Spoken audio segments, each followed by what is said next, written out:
All right, all right, all right. I'm back, and it's been a while. As you can hear, I still do not have my teeth. I'm going to play American Truck Simulator. Haven't played that in a while. Gonna catch up on everything here about my teeth and about the world and about why I'm playing this game and talk about this game a bit and all that while I'm at it and stuff. But this is gonna be a long. It's 2 o'clock in the morning, and I'm just gonna get some trips in, and get a bunch of bitching in. My we'll start off with the game, and then we'll discuss other things as we go. World map. I am in Victoria. This is how much of the map I've already discovered. In this save, I had a bunch more stuff over here in previous saves, but I started new on this game here a couple weeks ago, and this is just what I've been playing in my spare time. Got quite a bit going here. I got the new expansions, the Iowa, Missouri, and Arkansas. So I was checking those out, getting around. Still driving my Freightliner, or my Peterbilt, I should say. Level 20, so it's got the 300-gallon tank and blah blah blah. Let's get right to it. It's 1 o'clock in the afternoon. I have fatigue turned off, so I just kind of sleep at night. It's just easier that way. The fatigue system, I don't know. It always gets me out of whack. It'd be one thing if I could better adjust how long I sleep. That way, I'm always driving in the daylight, but it doesn't let you do that. It gives you 10 hours every time you sleep, and that doesn't always match up. If you run a little late, that means you're getting a later start in the morning. If you run a little early, you're getting up early. I don't like all that, so I drive till dark, and then I park, and then I sleep and wake up. That's what I do. Um, External contracts. Bah. Let's see, we're down here. Where were we in the map? What? It was a company over here somewhere. We're at Taylor. Taylor. So maybe if I can find a good Taylor contract in Victoria, right here, 111,000, going all the way to Port Angeles, Washington. Well, why not? That's a freaking clear across the map proposition. Oh, but it's a big trailer too. Ooh. Oh well, let's do it. Let's do it. Rail car. Serious trip from Victoria, Texas to Port Angeles, Washington. That's about as far as you can get on the current state of this game. There's my truck in all its glory. Love it.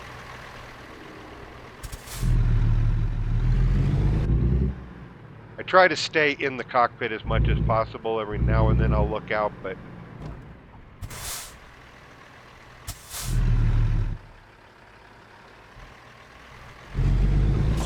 oh, where am I going? Stop. I just smoked a doobie, so I probably just ran into shit. Yeah. Don't get high and drive, kids.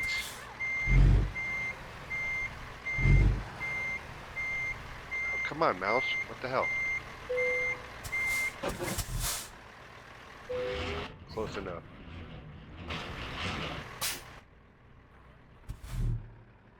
Alright, let's get it. How's my headlights? My headlights are on. I want to make sure they're turned on because I have a hard time adjusting that at night. Keep an eye on our tail end there because it's long. And we're going to get it. Only 2,300 miles to go. We're really long, so I got to take wide turns.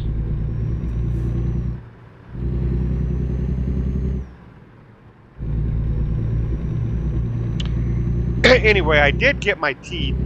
They're sitting in a container in front of me. They're just way too bulky, and I don't know, man. Read a lot of good reviews about people talking about getting their teeth and how they loved it and everything. And my sister was all brave in hers, and my mom was like, "You got to get it done." And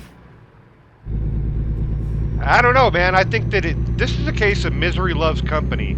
Everybody bought a crappy car and then put it in their mouth, and to make themselves feel better about it, they're trying to get everybody around them to buy the same crappy car because I don't like it. It is not comfortable. They do not fit. The dentist did a great job. Was very thorough in trying to get them to fit in there and everything like that. But they're just way too bulky, and I don't know. As my gums heal, I'm just able to eat more and more shit that I used to have a problem with. The only real problem I have now is my speech, and my ability to say S's, and the TH sound, the is not easy. That's like the only real problem I'm having. Otherwise, man, my health is much better. Not having all, constant toothache. 51 years of my life I've spent having tooth pains of some sort, and no more. So that's a good thing.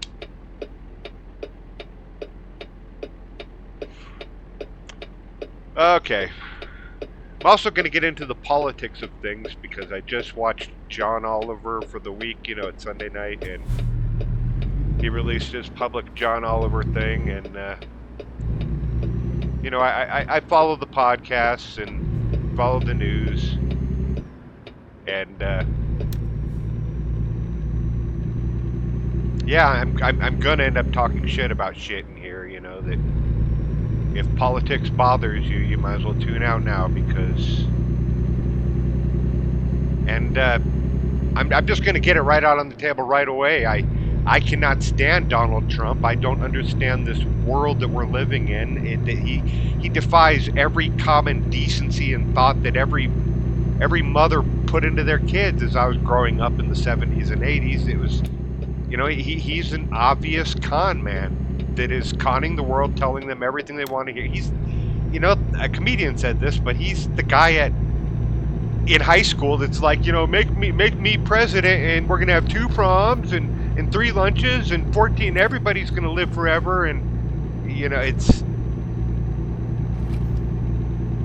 he's exploiting fears. He's exploiting divisions. There are truths that he latches onto that he knows that if he latches onto that truth and perverts it, we can't argue that the truth is not real without sounding like we're siding with him. So I mean, when he says fake news, he's like, fake news. It's like, there isn't a fake news. Well, there is. There's Fox News. Fox News is fake. Everybody else is largely telling the truth, but they're capitalistic, and they're capitalizing on clicks. They're normalizing deviance. There's a lot of problems with the media, but being fake is not one of them. The headlines you're reading are generally real. They really happened. The problem is the selective headlines and improper use of adjectives. That there's a difference between this guy was murdered and this guy was viciously murdered by it's when you start using the adjectives that you sensationalize things, and that's what the media does. But they can also normalize with their use of language and stuff. Trump can come out and say, I have a plan to shoot everybody in the face, and then Democrats, will band together in the Capitol, and sane people will band together and fight that. And they come up with the bill that stops the president from shooting everybody in the face, and then the media will come out and say, big win for Democrats, Republicans lose. And it's like, no, everybody won because nobody's getting shot in the face. But the media frames every argument as Democrats win, Democrats lose, Republicans win, Republicans lose. And it's just not that fucking nuanced, that everybody loses. when, you know, we're suddenly able to fucking pollute the lake, you know, that's not a matter of politics. And I don't know, I think the media's just kind of sitting back watching as, you know, democracy falls, thinking, well, this is what they fucking voted for, and we'll get them again in 4 years, you know, and if America doesn't really like it, we're just gonna fucking report it as it is, you know, and it's, I don't know, the media's fucked up. It is. It is not calling balls and strikes right now. We need an Edward R. Murrow. We need a, is this red or is this green? What's going on here? Is this flashing yellow?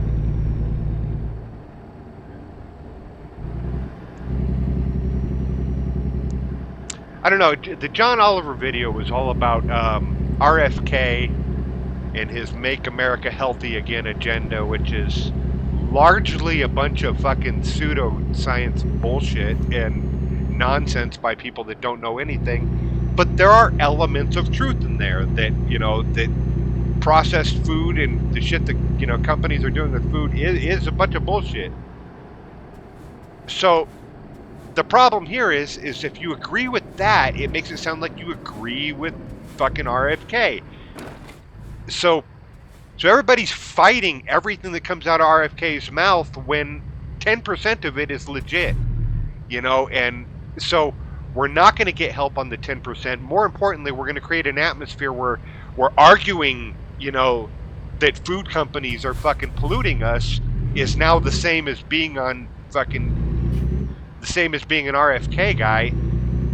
We're not going to get anywhere in fighting the problem in food, you know, because there is a problem there. And I don't know, I made a comment on the John Oliver site there, or on the YouTube page, that this is a problem, you know, that we keep disagreeing with the element of truth in what the crazies are saying, and because we don't want to be seen as agreeing with everything they're saying, but by disagreeing with that element of truth, we keep bleeding sane and rational people from our side. That there are people that sit back and say, wait a minute, food is a problem, and you can't argue against that. I mean, that's crazy. If you're going to do that, I'm not on your side. And that's what's happening, you know, that RFK says one truthful thing, and now if you agree with that one truthful thing, you're agreeing with everything that RFK is saying. So we got to disavow that one truthful thing, and in doing so, we're losing a handful of people every time. It works that way with just about every argument. I mean, Biden was too old. He was too old. But saying that was not the same as me saying I want Donald Trump. But everybody felt that, so nobody said it. You know, nobody was saying Biden is too old, because that's the same as agreeing with Trump, and it's not. Kamala Harris was a DEI hire. I'm sorry, but I was around, and every headline was like, Biden needs to find a black VP, and he needs to find a black VP, and he thinks he's narrowed his black VP. I read all the headlines at the time. Kamala was chosen for her race. Now, that is the truth. But we need to be arguing, instead of saying that never happened, we need to be saying, hey, yeah, she was picked for a race, but he didn't just go into the kitchen and find the first black woman he could find.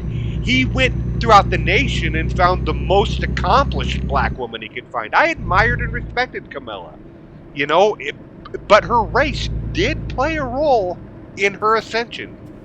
And arguing against that defies logic in people, and defying that logic loses people. I mean, we need to stop falling for the trap of arguing against truthful things. That's what they keep doing to us, man. I mean, the whole Civil War argument. I'm sorry, but history's my thing, you know, and that's where I studied in college and shit like that. And people in the South, the governments of the South were absolutely fighting for slavery. Make no bones about it. They were like, this is what we want. We're going to protect our fucking economy, and we're going to do that by keeping slaves. That's what the fucking South was fighting for. But the people in Atlanta, when Sherman was marching through, they were fighting for their homes. They were fighting for their families. You know, the neighbor's house got burnt. Their house is about to get burnt. They don't own slaves, but they're still going to fight because there's an invading force coming through. And now their ancestors are all, you know, waving those flags around, the Confederate flag of, you know, my family died for this flag. And there's just this conflating in today's society that everybody that waves the flag is pro-slavery, and that is just not the case. Some of those people, I mean, it has been misappropriated, and people are using it for that cause. But there are people that legitimately wave it because, hey, you know, Grandpa fucking died in the field out there as the Union troops came through, and you know, it's that's a very true part of our history, and we deny it, and in denying it, we lose a handful of people every time. I mean, nothing would make me vote Republican, nothing, because they are the most, because I'm weighing all the factors, you know what I mean? It's like, yeah, all these things I'm saying are true, but that doesn't make Republicans better, because let's go down the list of why Republicans are awful, you know?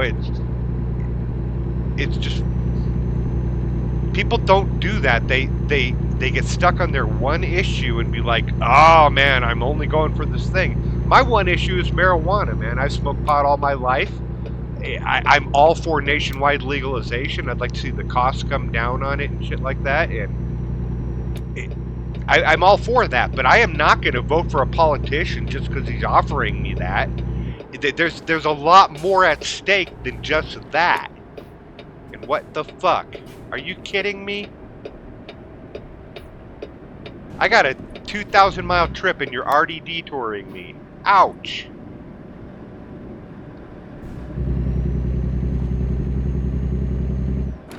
It's going to be a lot of bitching. See, we go up here and we can flip around somehow.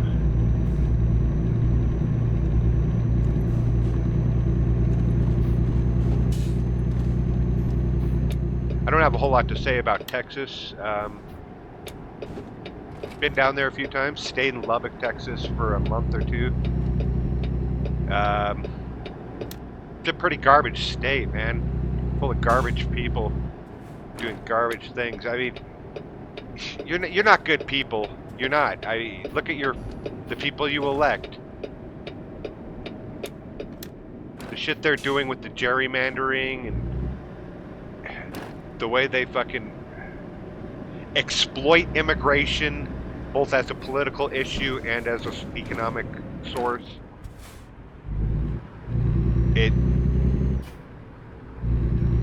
Back wheels going over the curb a little. A little curb. Never hurt nobody.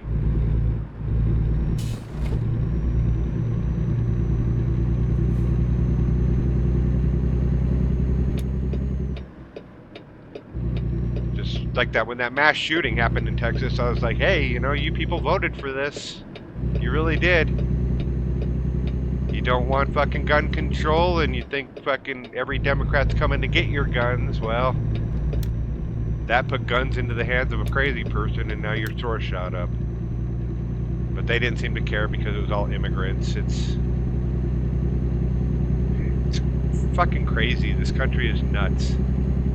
There's a common sense middle ground to everything, but nobody wants to go to the middle because that's like agreeing with some of the other side.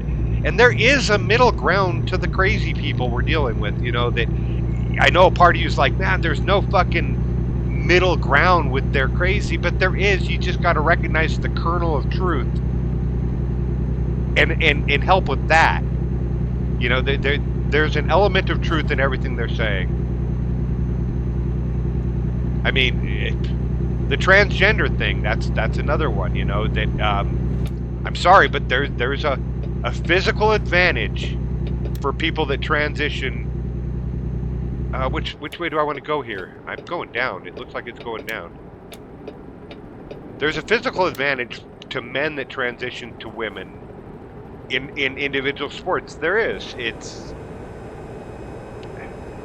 Now it's different, you know. If a man transitions to a girl and then tries gymnastics, the natural born girl is probably going to have an advantage there.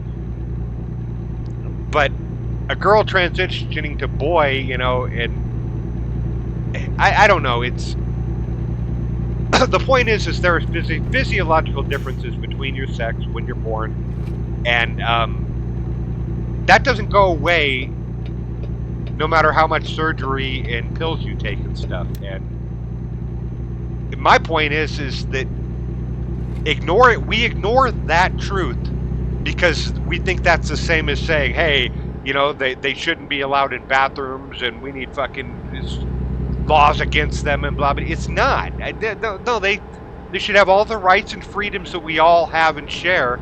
But when it comes to competitive individual sports, there needs to be some recognition of the scientific truth there that, you know, you can be an astronaut, you can be a banker, but you can't be a male transitioning to female and then compete in individual sports against other females.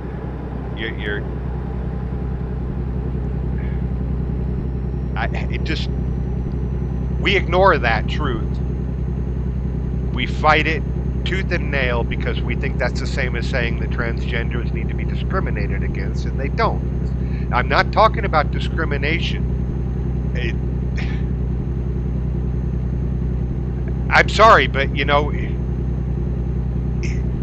is it discrimination to say that a blind person can't fly a plane? Do you know what I mean? That there are physical limitations you put upon yourself or are put upon you unnaturally just through natural selection, of, like you're blind, you know. We don't change all of society to ignore the truth that this person can't see. Yeah, I mean, and that's not. I'm not trying to hate on the person that can't see. I'm not saying that fucking not seeing. Look at this. I'm gonna ease this guy off by. That's the way you traffic control. He was gonna try to pass me on the inside lane, so I backed him off. You can do that in this game. I don't know if you're watching the mirror up there, but I kind of leaned over into the lane and backed him off. I don't know. I'm really obsessed with why every policy poll in America says 80%, you know, 80% we want gun control, 80% we want healthier foods, 80% we want better living wages, 80% across the board. On every policy poll, we are a progressive nation. But then we get into elected office, 70% of elected office is conservative, saying the exact opposite and doing the exact opposite of what we really want as a nation. And I get fascinated as to why we're that way. And you know, it's a lot of things. It's the gerrymandering, it's the way the media normalizes things. But a lot of it we do to ourselves, you know, in how we want the country to be better, but we're not going to acknowledge any argument the other side has that may say that this problem exists. You know, that anything that the right comes out with right now, our buttholes pucker and we're like, no, there's nothing there, no need to look at it, that's just crazy right-wing rhetoric. And I'm sorry, but that's just not the case. And that's not me saying that we need to compromise. There's things that fucking the other side are saying that there's no compromise with that, you know. I mean, there's no middle ground with putting people in cages. But there is an acknowledgement that we need to have fucking reform of our immigration system. But that's not to say, you know, a total immigration and reform is not to say that we need to just blanket deny every person that comes in like we're doing. There's a middle ground to all this.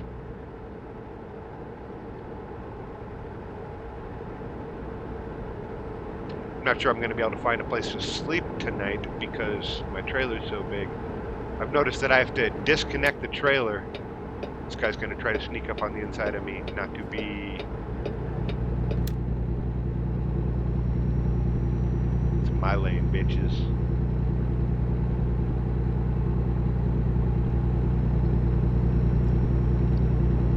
I don't know, it's a fucked up world, man. It really is. It's so disheartening. I get tired of waking up and reading the news, seeing the headlines. I can't believe the country we're in. I just.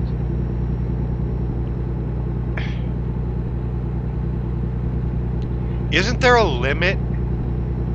I'm asking any Republican that may still be listening to this.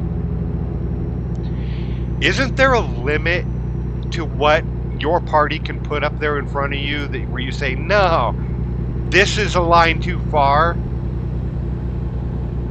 Because it seems like no matter what they put on display in front of you, you'll find a way of justifying that existence. And it's, I don't, I mean, Democrats experience shame. When Al Franken gets caught, doing the racy picture and stuff like that, he retires. When when people are saying Biden's too old, he fucking steps down. We experience that on our side. Why don't you?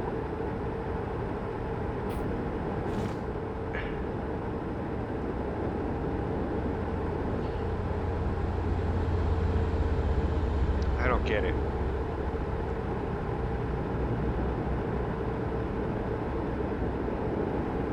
I mean, Trump could be saying every fucking thing that I ever wanted to hear from a politician, and I'm still not going to vote for him because the character is so fucked up.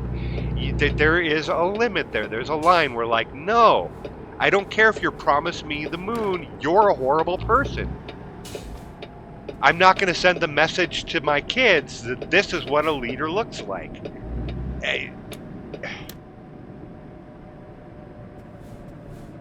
God, people, wake up.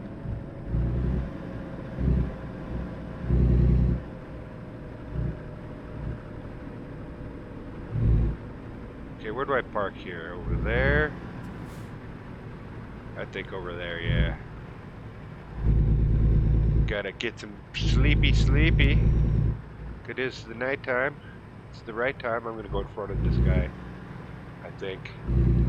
Watch, they're gonna tell me I can't park. Too big. Or was I supposed to be over there?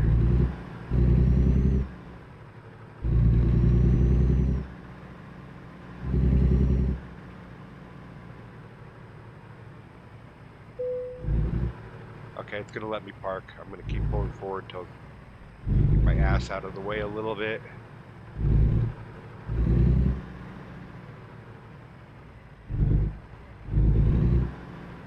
The problem is, if I keep pulling forward, I might go out of the zone that lets me sleep.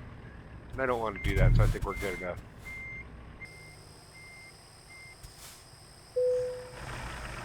Take a look at our truck here. Okay, I'm gonna load a one hit for tomorrow because I can't load my pipe while I'm driving. So we'll just sit here and look at our truck. Pretty red. I got it. That's the metallic color with the, like a solid red with a slight purple on the dark overtone and a slight gold on the light tone. So if you look at it, like the hood there, it looks a little red, but down at the front bumper where the light is really hitting it, it's a little gold. So those are my colors. Anyway, let's get some sleep. I loaded my one hit. Probably gonna have to smoke another or load another one sometime today.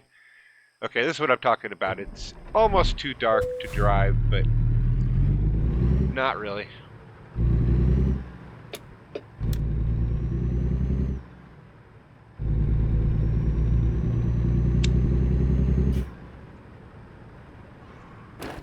Alright, I want to make sure that this is recording. I haven't checked in a while. It is. Looks like it is.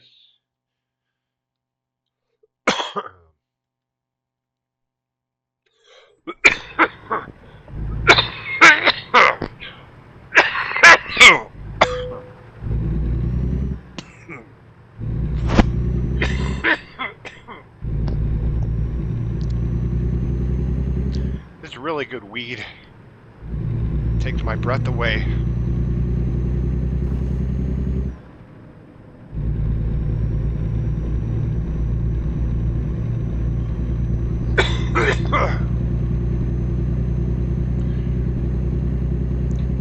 main reason I like the Peterbilt here is because of the dashboard there. That I keep good, accurate track of my fuel, and I always have an easy display of what my cruise control is set at, which I use cruise control for just about all my driving. Once I get past 20, I'm in cruise control.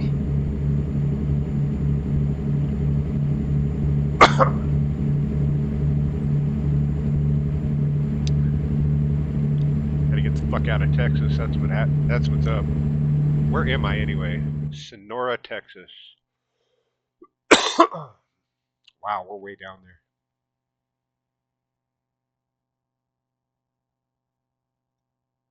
Lubbock, up here is where I stayed. Oh, we're gonna go through Carlsbad and Roswell. Don't have to. I could turn right here and go up through San Angelo and Lubbock and Clovis. But no, I'm gonna go through Roswell and check out the alien landings and all that shit.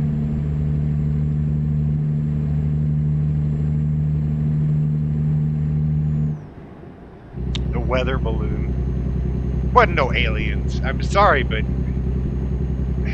that's a whole nother subject. But we'll get into it. Shit, we got time. Aliens are not here. They have not visited us, and they're not coming. And the people that are saying that shit are nut jobs. And the reason for all that is because of... I know it's easy to like get caught up in the idea that that there is some technology out there that is way beyond ours to the point that it becomes fantasy, and they can just fucking teleport across time and space. They can stop in one place above a place without actually being in orbit or whatever. That they can change directions. That the flying, we think that there might be technology that lets them fly in ways that defy physics, or they can make themselves invisible. We think all that because that's what we're conditioned to believe, that science is exponential, and that if you go forward enough in time, we're just going to be fantasy creatures that are floating around, telepathy with each other, and and I don't think that is the case. I think humans have a pretty good understanding of what's going on in the universe as far as like physics and why inner planets do what they do and what's going on. I mean, we don't know what came before the Big Bang, but we are pretty certain about the Big Bang. And I don't know. I just my thought on all this is that any civilization, I'm sure there are alien civilizations out there that have technology and everything like that. I just think that they are limited by the same problems that we face, and that is time and space. Now, for any civilization that wanted to come here to visit us, they would have to have left their place long before we were an us worth visiting. We're talking, 4, 5, 6, 7, 10,000 light years they would have had to travel at the speed of light, which keep in mind, we cannot travel at, so they probably can't either. Because we like to think that, they've got the superior technology, but no, they're probably limited by the same forces of physics that fucking limit our ability to travel at the speed of light. And they can only come here at speeds, close to that, or maybe not even close. So we're talking, thousands of years they would have had to travel to come here, to visit us. So they would have left before, Christ, before any of that shit, which is a whole other topic that probably never happened. It just, if there is an alien force or an alien plant or an alien being that comes in contact with Earth, or has come in contact with Earth, they were transient. They were floating around, going planet to planet, just taking what they could. They came here by accident, not by, like, let's go check out these humans. And they'd be a lot more destructive and noticeable than what they have been. They wouldn't be stealthy. They'd be taking over because that's what a nomadic alien civilization would be doing. The only reason to go planet to planet is to exploit what the next planet has to offer. And you can't exploit that covertly, subtly. No, you come in, you eradicate anything that's there, and then you take what you want and leave. So, no, we're not visited by aliens. Aliens are not here. They never have been. It's ridiculous. People get caught up in the Hollywood. They watch a movie and they start to get expounded by the what if of things, and that's great for fantasy. But man, distinguish fantasy from possibility. That's all I'm saying. I get into this argument a lot with my mom, where she is the worst of Donald Trump. She thinks that guy is, fucking ready to pop up in her cereal with a fucking machine gun. Yeah.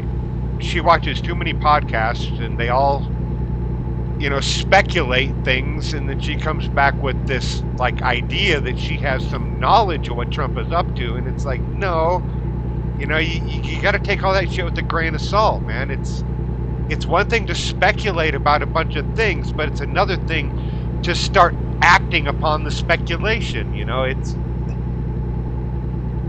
That's where society's going wrong. It's great to fantasize about aliens. It's a whole nother thing to start living your life like the aliens are fucking coming to get you.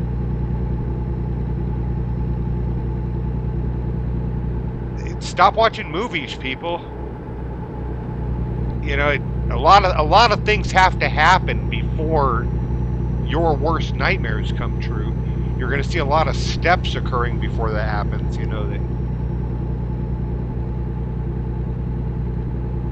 I don't know. This world is just fucked up. People believe anything. Put it online, people believe anything. That's where AI is going to tear everything up, because, oh man, my mom watches AI fucking videos, where, like, you can hear the AI voice talking about Trump, hating on Trump, and it's like, I get it, fucking Trump is totally worth hating on, but these AI fucking people are exploiting that and giving you slop that's not legitimate, and people just want to hear what they want to hear, so they don't care where the source is, and they don't care if it's true or not, as long as it fucking makes them feel what they want to feel about what they're looking up. You want to hate Trump, so when you see an article that's saying a bunch of crazy shit about him, you're going to believe it because it feeds that feel of wanting to hate him. And it's like, there's enough horrible shit about him that we don't need to make shit up.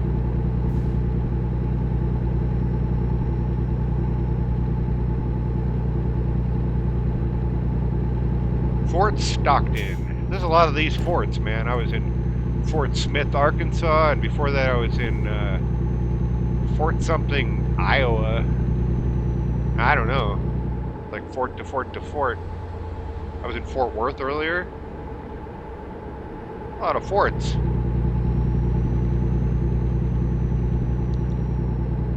But there were forts, back in the days of American expansion. The days of manifest destiny and all that horse shit.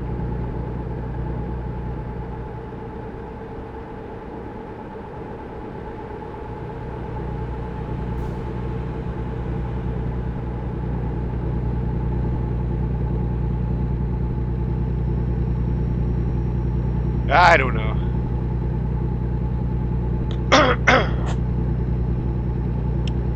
Go to Pecos Sanderson. I want to get off here, don't I? Si, senor. Drop it down to 50.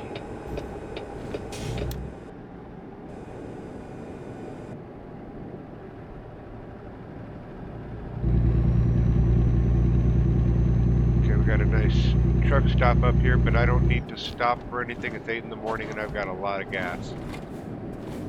I do want to go around this corner here.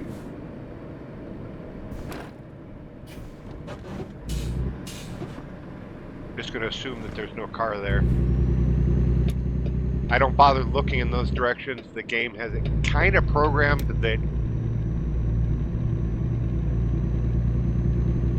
traffic isn't really an issue for those. Plus, I'm sitting here holding a one-hitter and shooting the shit. I'm not really paying attention to where I'm at or what I'm doing. I'm mindlessly driving.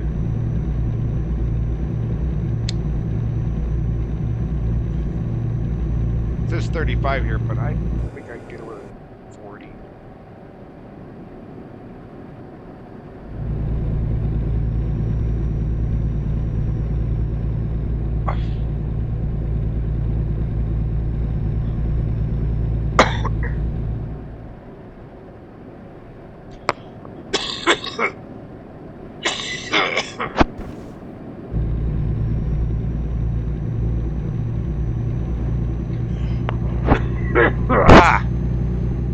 Sorry, it's good weed. Make me cough. So I'm playing this game because it's kind of a tradition for me that around my birthday I update myself with the year's DLC and go out trucking for a little bit. And that's what I did here. A couple days ago I bought the DLC for Iowa, Missouri, and Louisiana. Those are the ones I did not have.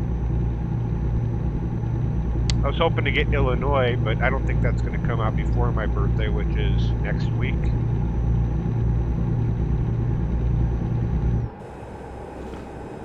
Which is 60. I don't believe you. I see truck stops, I see all kinds of shit. It's going to be down to 40 here in a second. Yep, 45. I was right.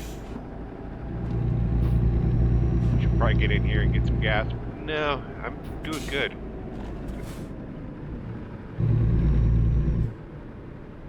Didn't know where I was supposed to stop there.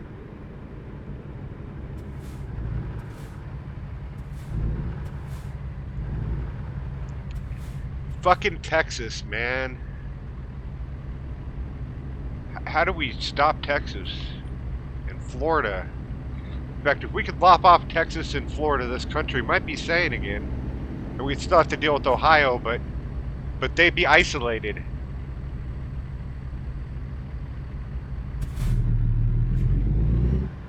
Just these are the focal points of fucking crazy in this country.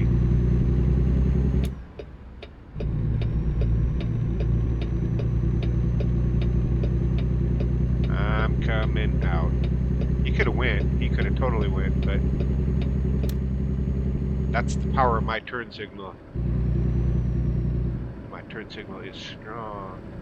Okay, there's a camera dude up here. I wonder if I can reach it. I've been trying to get those if I could. It's like a little side street that I gotta go on to get to it.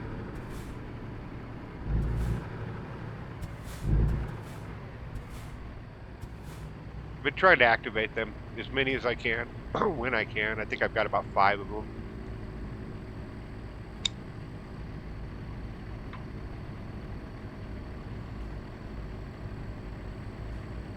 I'm coming out.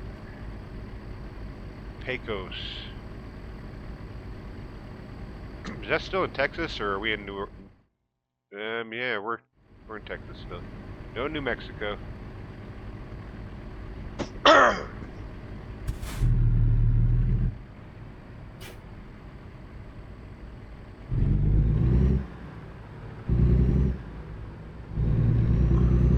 I'm gonna go in here. Me and my big ass trailer and see if I can make this work.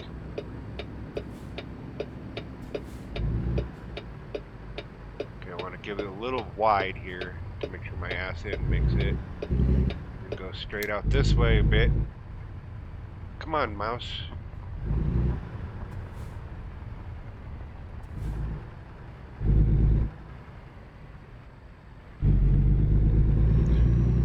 My mouse wasn't registering that I was moving there. because I don't use it for a while, and I guess it kind of like shuts off, I guess. Alright, let's go over here to the camera spot and get our picture taken. Pecos, Texas. Cowboys, looks like.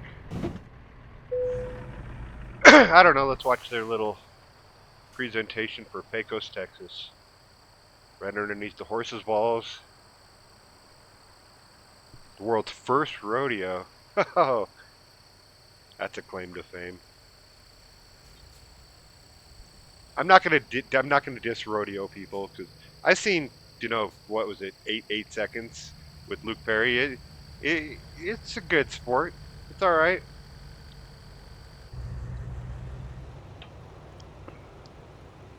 It's just hard not to associate. It's not hard not to associate everything country with right wing right now. It really is. It's just that down home. We're gonna protect. You know, don't mess with the small town. Fucking shut up. Shut up.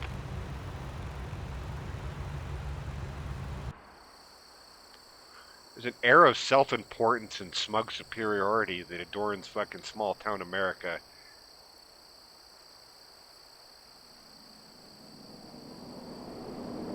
And it sucks because they're cool places and they're worth fucking visiting and there are cool people and fucking cool shit down there. But then there's this whole other fucking side to it. The side that, you know, votes to say women can't vote and fucking, you know, I should know what's in your uterus and fuck elections, man. We don't want people voting for what they need. And fuck Texas, really. It's one of the fucking crazy places in America. It really is. It's a source of a lot of fucking crazy.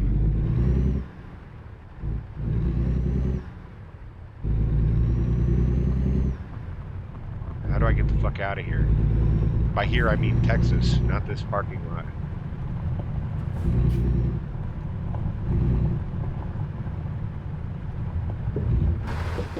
Okay, I'm coming out. I don't care about the stop sign.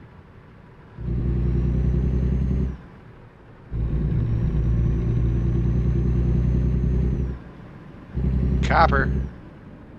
Go ahead and pull in front of me, Copper.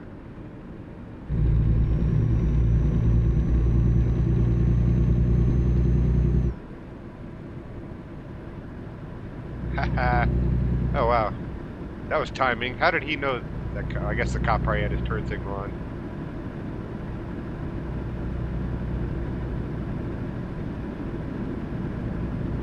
This yellow truck, it's like, it's 30 through here. How is he gaining? I'm going to give it the gas before him. Fuck him. And the horse he rode under.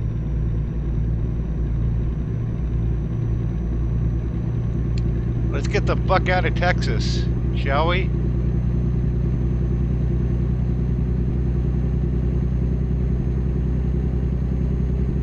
Just 65 on the cruise control, because that's what the speedo says.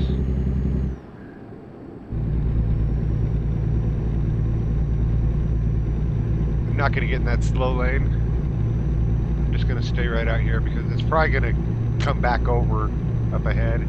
They usually do.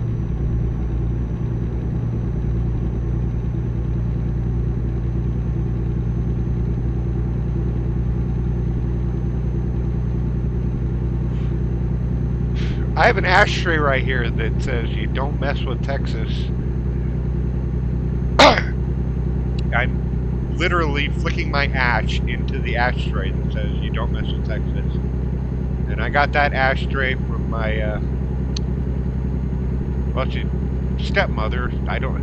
Mother-in-law, stepmother. Ruthie, who passed away a couple years back, several years back. My father lived with her down in Texas for a while, and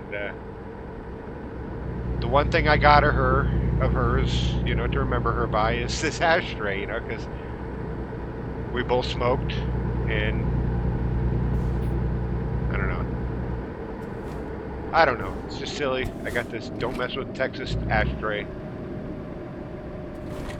And supposedly that's their slogan. I seen it all over the place when I was down there. They had it on billboards and bumper stickers and T-shirts.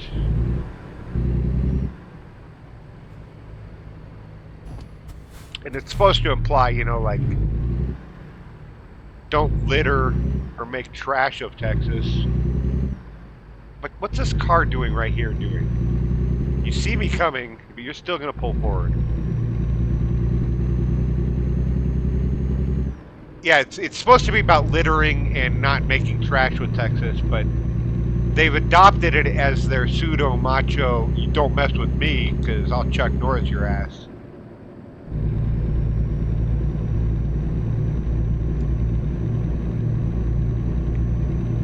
Ridiculous. Fuck Texas. And I will admit that I have a little bit of a inferiority complex with some of Texas because growing up in Denver,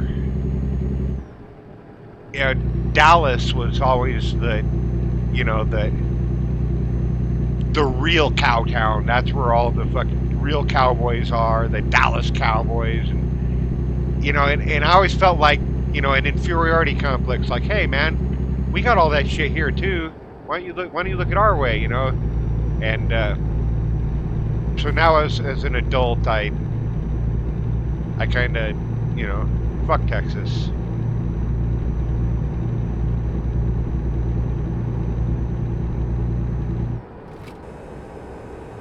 They're 55 mile an hour. I don't know where.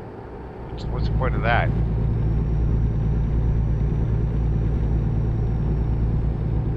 Now it goes back up to 65 just in time for passing lanes. Ridiculous. Texas, and they have stupid on and off ramps in Texas, man. Their frontage road system is just fucking garbage. The way you get on and off highways, it's a convoluted mess, man. It really is. Guess I gotta get over here and reduce my speed.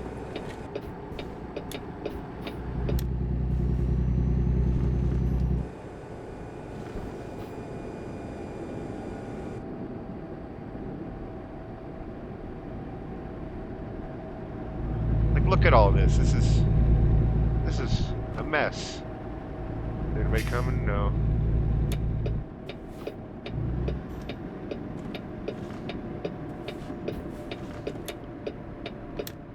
Fucking turn signal. Turn signal blues. I got them turn signal.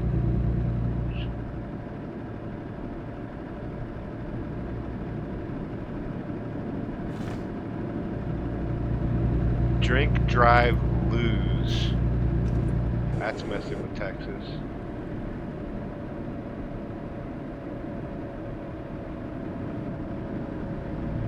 The Stampede Motel. Carlsbad, we're in New Mexico. This is New Mexico now. We should probably go see what that question mark is over there. I've been doing that too. Kind of going off the road to go check out the question marks.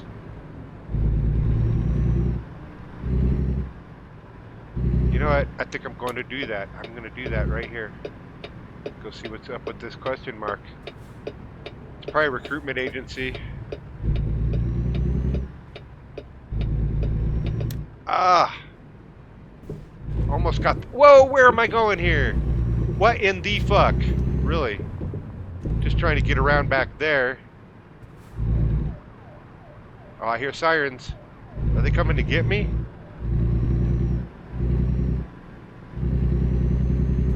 I overestimated or underestimated how big this truck is. Maybe I should have taken a smaller load on this road. That's what she said.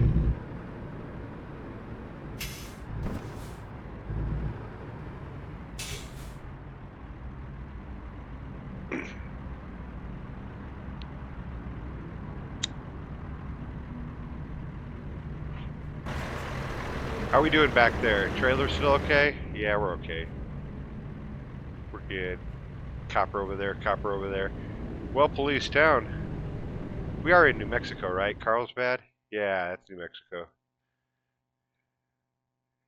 Got to go up through Roswell, get my picture taken. There's a picture taken thing there, and another question mark.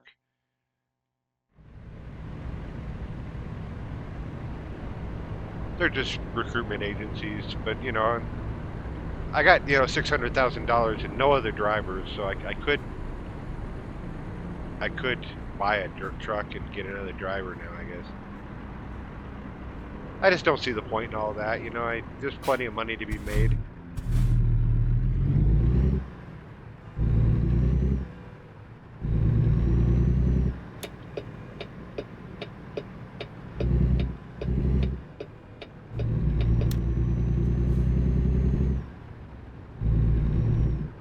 Hey, is that a hot dog stand? Yeah, I'm coming way out there for this one.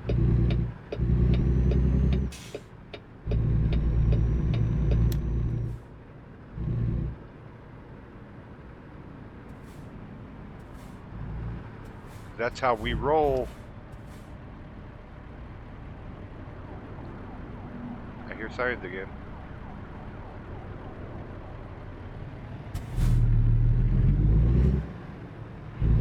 You probably can't hear that. I don't know how the sound is to my voice. I just know that it's turned down compared to my voice, so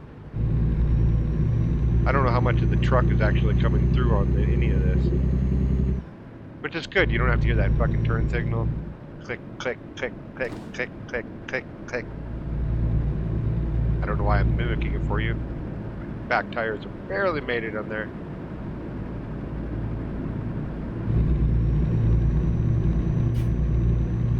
We'll go a little wider on this one.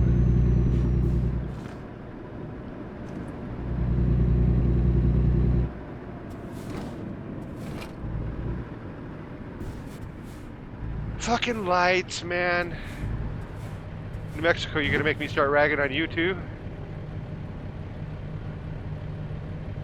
Man, New Mexico, fucking traffic lights, man. Fucking traffic lights. Eh. I like New Mexico. It's a beautiful place. It really is. And my few trips there have, well, they've been memorable. My most recent one was to and from Arizona. Went down 225 or 25, not 225, 225 through Aurora, and then it connects back up at 25. You take 25 south through Colorado Springs, Raton Pass, all that into Albuquerque, and then you take, what is it, 40? Interstate 40? I think it's the one down there in Albuquerque, New Mexico, that runs straight all the way to Flagstaff, Arizona, through the Indian Reservation, Navajo.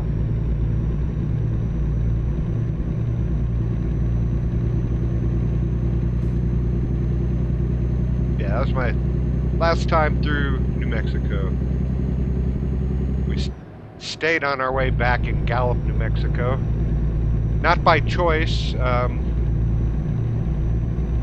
We went down to Phoenix, Arizona to pick up my uncle, who is retired military and at the time, living in a VA hospital and everything like that. And gonna bring him back to Denver, and halfway, after Flagstaff, before Gallup, halfway there, right around the middle of the Indian Reservation, Uncle started experiencing an episode where I guess he had pneumonia. We didn't know about that. They let him discharge from the VA with that, and so I had to race at like 120 miles an hour, down Interstate 40 into Gallup, New Mexico, because we were going to get there faster than an ambulance could get to us. And then my uncle had to stay a couple days there while my mom and I stayed at the Walmart. Not at the Walmart. There's off the highway. There's a Walmart, and then there's like a hotel right next to it. We stayed at that hotel. Forget what it is. La Junta, maybe.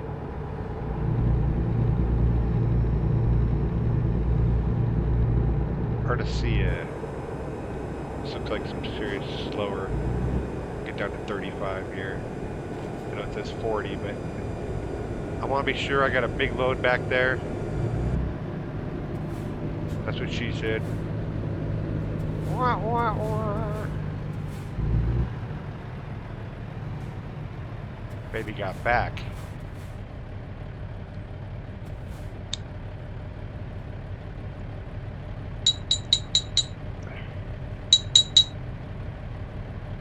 Okay, I got it. That light was changing too fast, and I'm in the middle of loading a one hit. I don't know if you can hear the dinging, but that's me knocking out the ash of the previous one. And a one hitter is the way to go when you're a solitary smoker a pot. I don't know if you know what a one hitter is, but it's just a little tube that you can mash down into the pot, and it gets about a hit's worth of pot in the tip of it. You light that, smoke it, knock it out.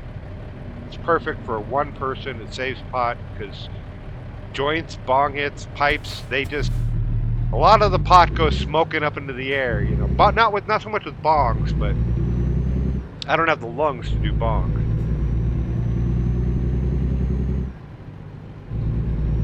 Probably kill me if I did a bong here right now.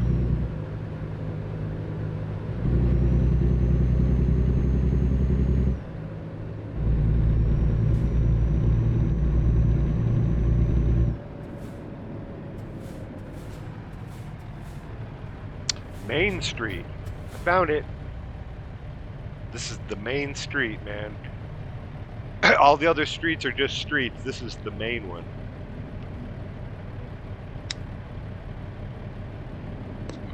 Funny how it's in just about every town, too.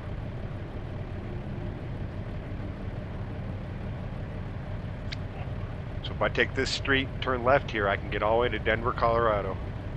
Because I know there's a main street in Denver.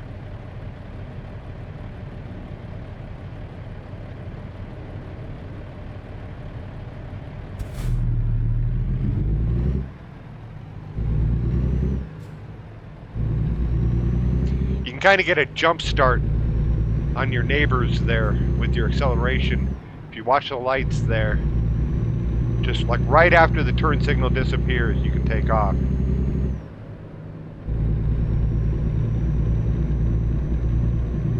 gonna back this guy off, just give him a little nudge.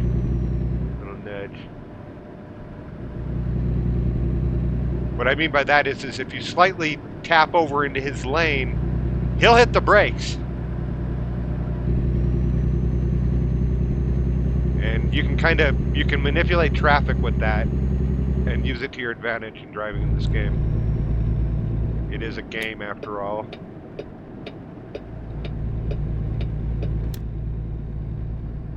Not an exact simulation, but I do try to immerse myself. I do like to think that I am in New Mexico right now. I didn't like to think that when I was in Texas, but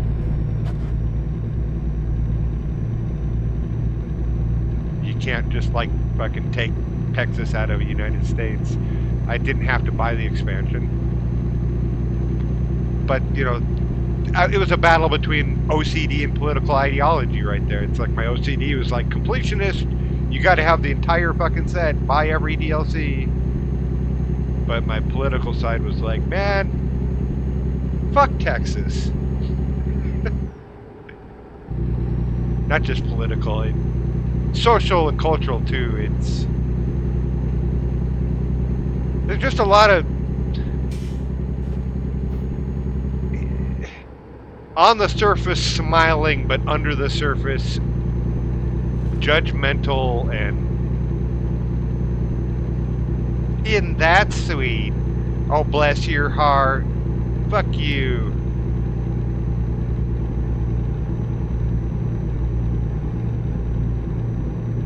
Still talking about Texas. I'm not even in there.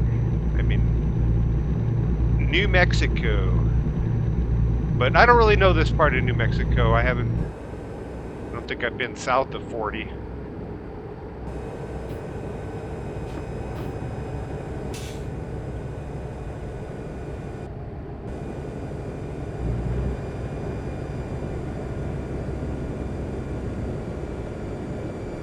All right.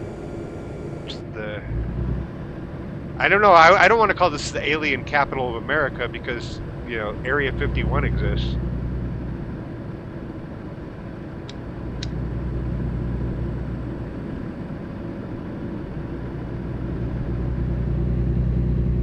And I guess what happened is sometime in the 50s or something, a balloon landed, and everybody thought it was a fucking an alien craft. And to this day, they still think it was an alien craft, and you'll never convince them otherwise.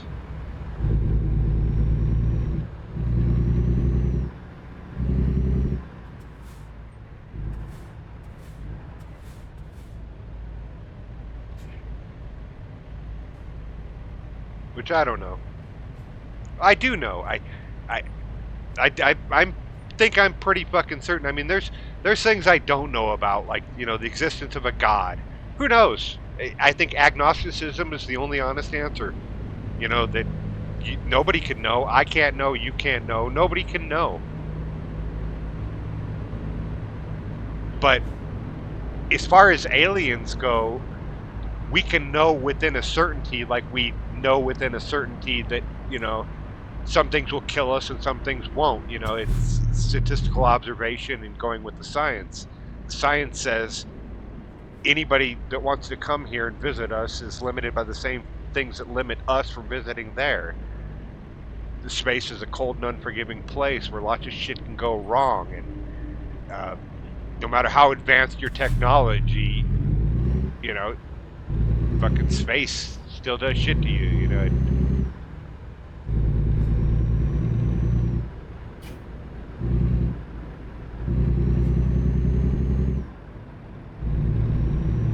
I knew that light was going. Now, can we make these lights? They're probably going to start changing one by one.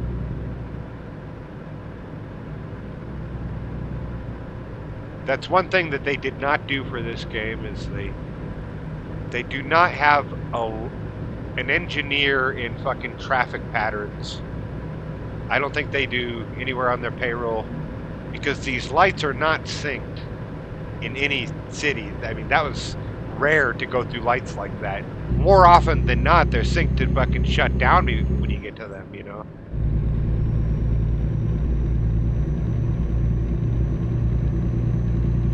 It's part of what I think video game designers do these days is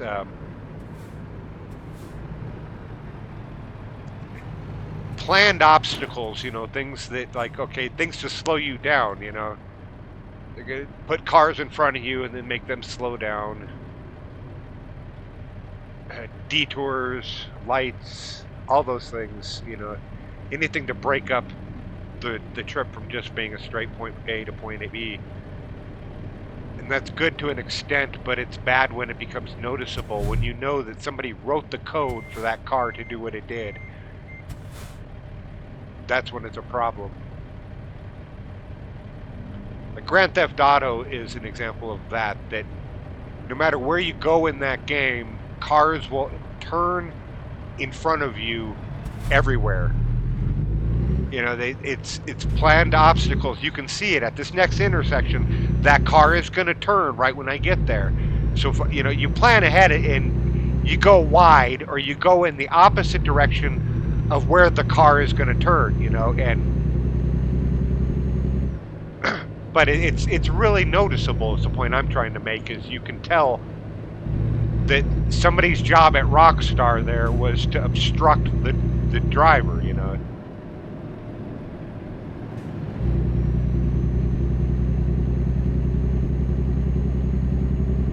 That guy's got to be a real miserable guy within the company. You know, everybody else is out there creating things to, you know, make the player experience better, but this one guy, his job is to make it worse. That poor guy. There are poor people that work with him. Now look at this. This is a nice and clean highway, isn't it? This is straight and clean.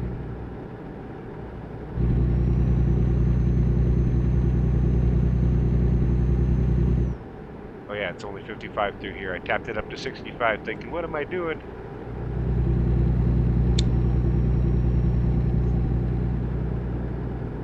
It just felt like I was going slow, and I was. Alright, 65. Because I can't drive 55. One foot on the brake and one on the gas. Hey!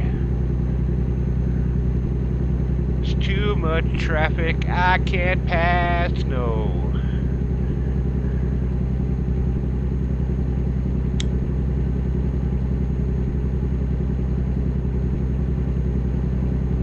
The Red Rocker, Sammy Hagar.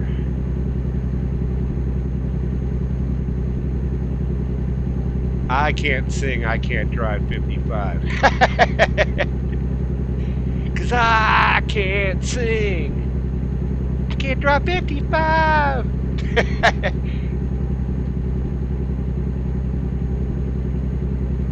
don't know why that was entertaining to me. Play on words. Alright, 1,700 miles. We've knocked off 600 or so.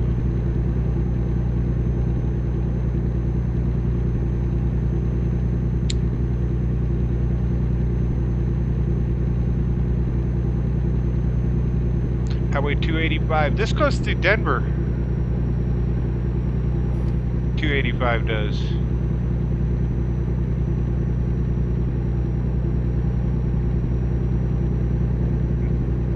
What? That can't be right.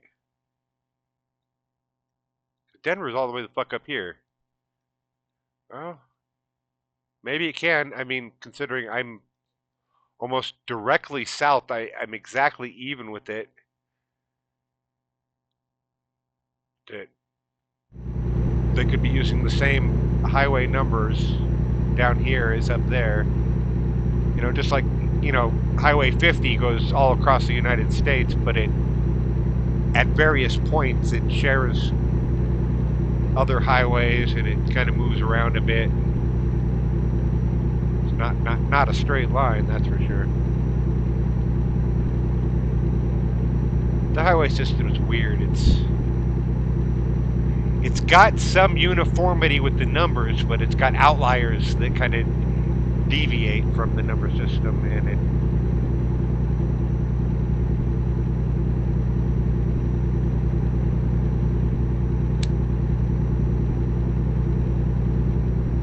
anyway.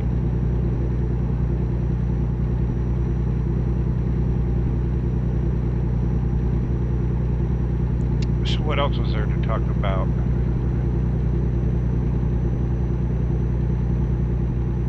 Let's talk about sex, maybe. No, I'm not going to do that. This is not that kind of podcast. This isn't even a podcast. This is really just a video diary. That's what I would call this.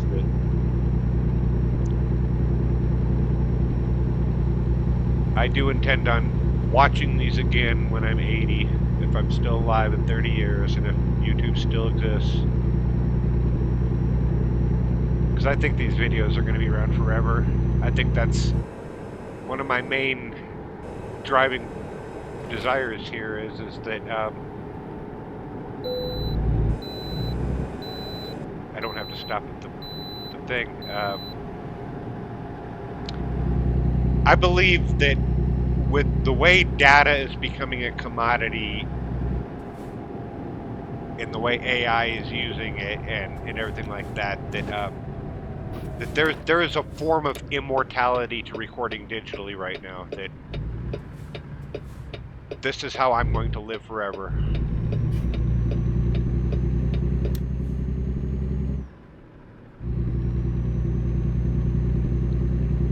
That I will die, and I am unimportant, and nobody knows me or anything like that. But in 500 years, these words are still going to be available to the artificial intelligence that's fucking, you know, doing everything.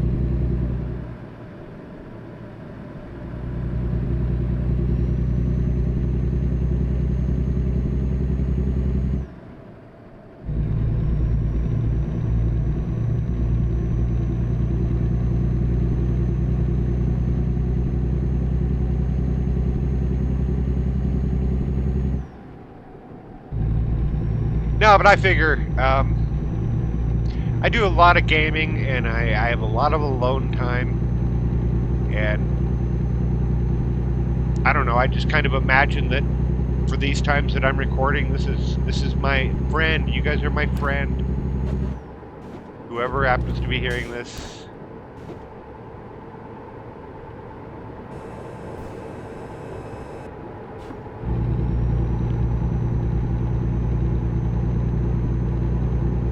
Okay, I see a speed sign coming up here. Nope, do not pass. Okay, well, nothing to pass.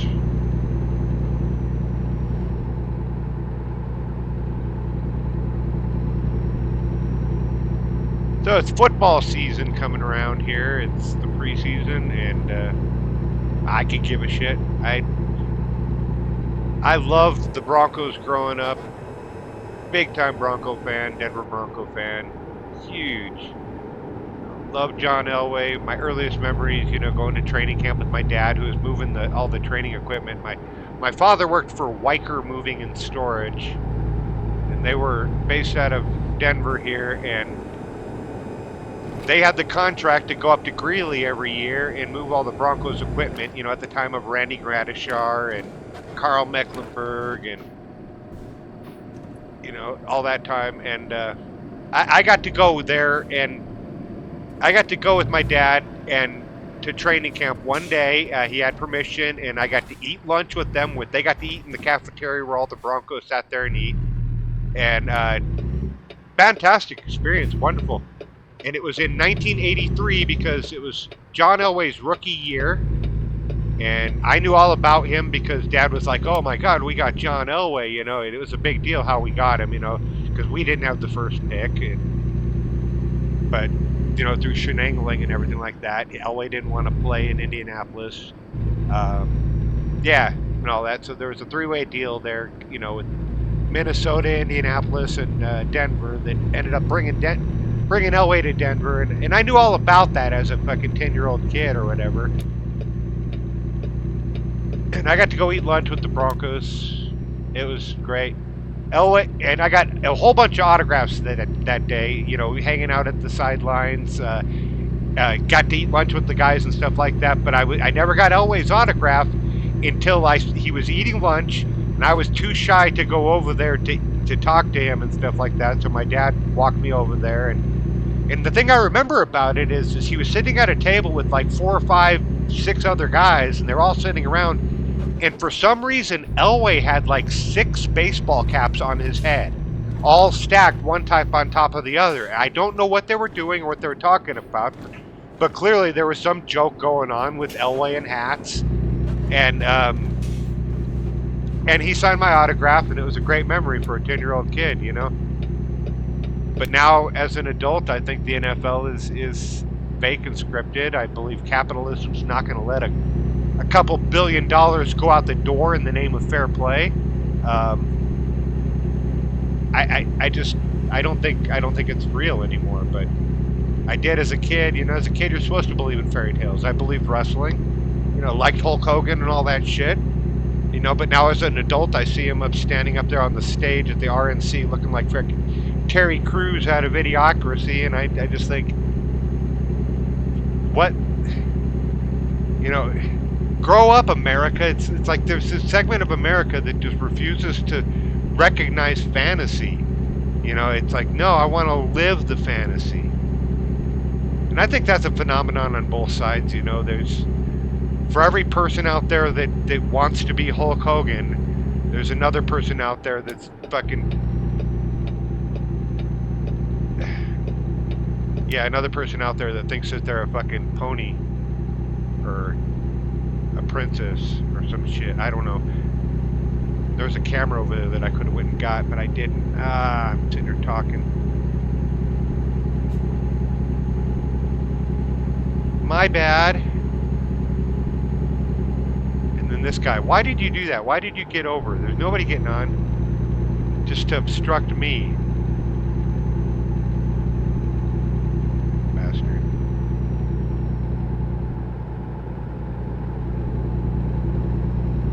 Now he'll pull away.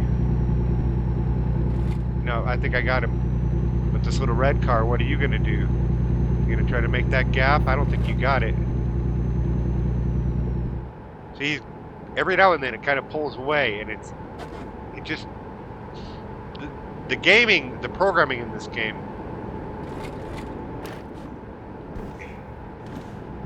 it feels obvious to me, like I'm being fucked with. Like it's trying to lure me to get back over there by pulling away, but the second I do, he's going to slow down again. The very second I do. I know that for a fact. I'm just not going to do it. Wow, we're on 40 again? When did that happen?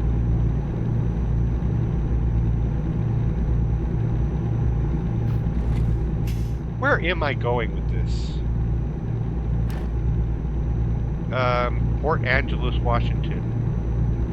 We're on 40 coming into Albuquerque, so... Okay, that makes sense. That makes sense.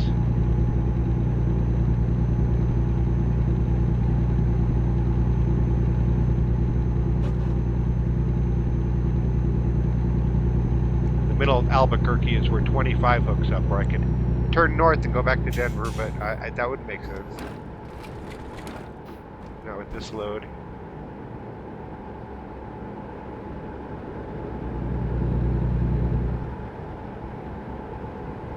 I'd like to think I'm a pretty good driver with the keyboard in this game. I mean, it's pretty easy, but I do a pretty good job of keeping these big loads through the lines and in and out of traffic.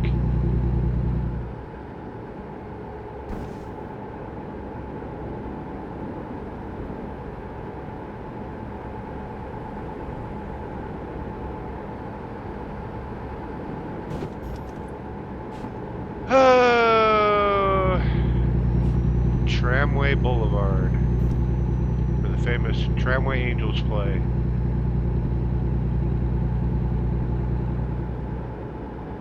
You know, I've lived 51 years, about to be 52, and I didn't know that baseball had a fucking Harlem Globetrotters team. It's the Savannah Bananas. I had no idea that baseball was doing that night. How long have they been around? Something tells me a long time, and I'm just now fucking learning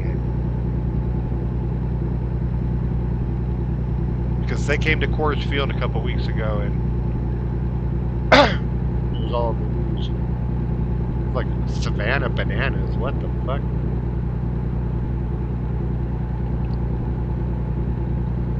And this is Albuquerque, I know it. I recognize all this raised viaduct bullshit.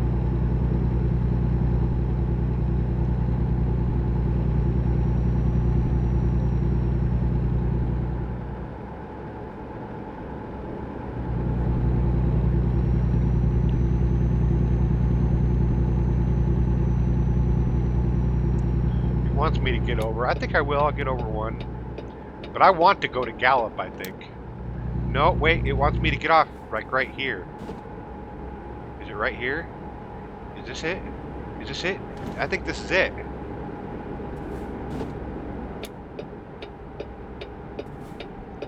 That's so fucking confusing.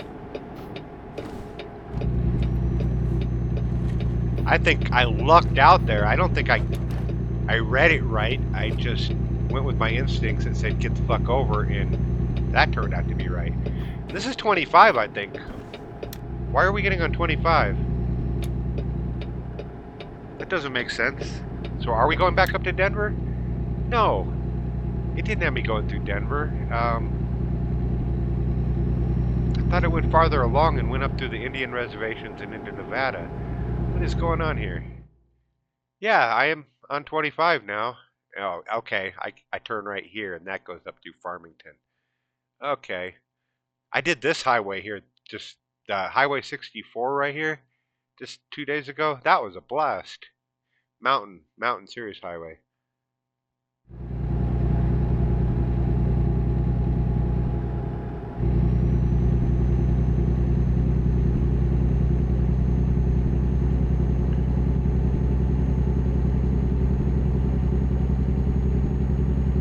Although it'd probably suck with this load, because a lot of turnbacks and shit like that. This is a funky load I'm delivering here. It's a big one. It's a doozy.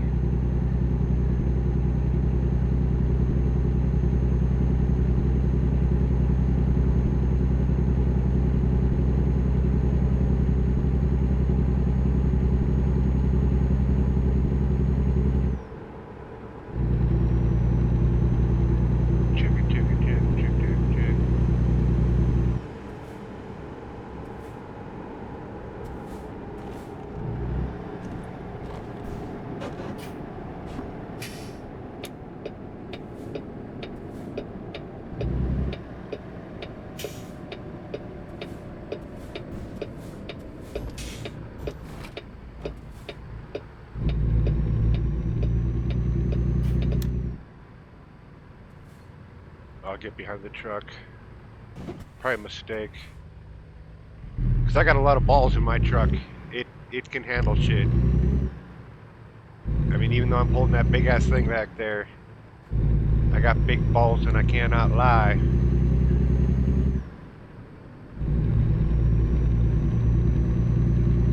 But he's pulling away. He's doing it. He's doing what he should be doing with that little box car versus my big trailer back here. But some of these trucks, man, they're just slow. You don't want to be behind slow. Is it already getting to be nighttime again? Well, it just seems like this day just went right on by. I need to find a place to lay my head. So we'll keep an eye out for that. I'm not going to look at the map yet.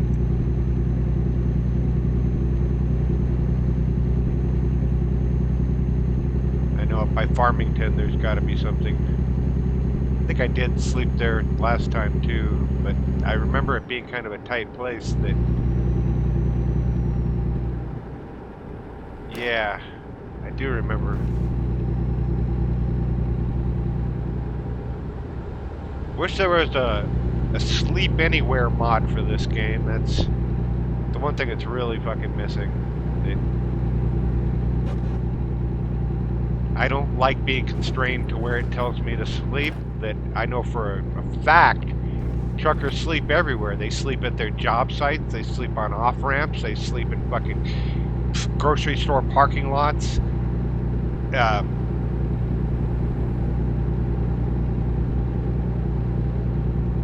This you can only sleep here bullshit is kind of bullshit.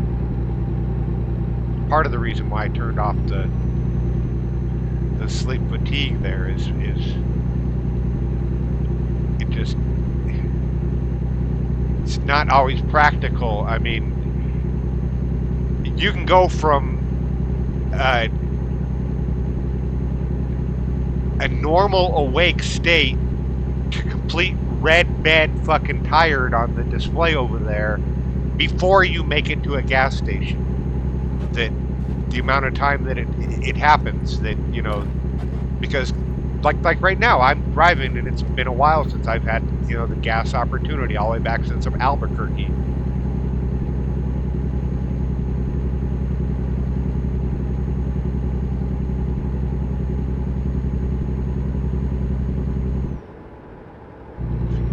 I would leave the sleep simulation on if I could sleep anywhere.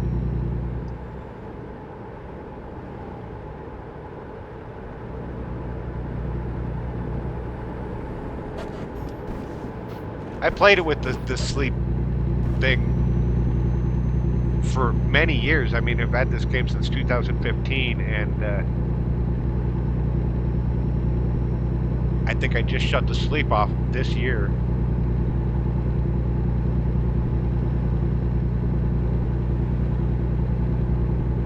Like right now, I can't tell if my headlights are on and my steering wheel's in the way, but when I turn my steering wheel, I can see the numbers over there. They are on right now. And you'll just get a ticket out of nowhere for that too, man. Which I like, but I don't know. There's things that I'd like to be able to do with my dashboard. I'd like to have a brighter, more prominent display of my cruise control speed.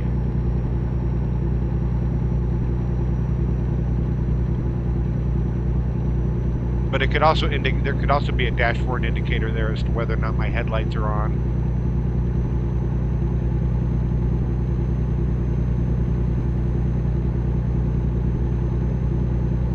I'm not criticizing the game. This is a fantastic game. They did a great job on it. I was never a fan of their business model of doing, each subscription thing, because I've been screwed by that in the past. Like with Microsoft Flight, they were supposed to do all the 50 states, but they just did Hawaii and Alaska. So you buy into that idea that they're going to do something, but this company has been doing it. And I've got every reason to believe there will be a day when all 50 states will be in here, all 48 anyway. I don't know how we're going to get to Alaska and Hawaii from here, but maybe they do a Canada expansion at Alaska.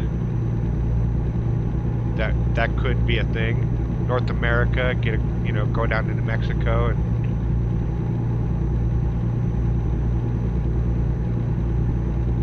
be the whole fucking NAFTA, be the North American Free Trading Alliance, whatever.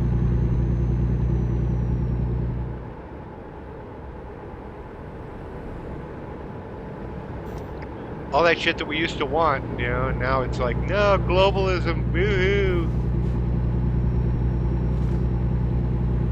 I'll tell you what, isolationism is no answer. Neither are terrorists. I don't know what the fuck you people are thinking.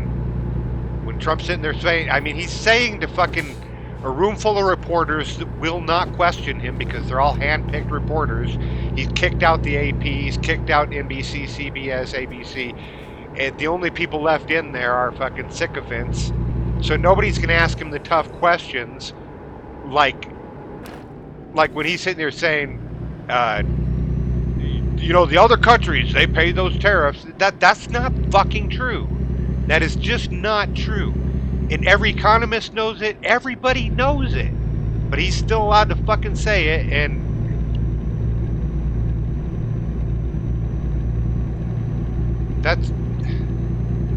I hate that. It's ridiculous. It's just, it defies logic.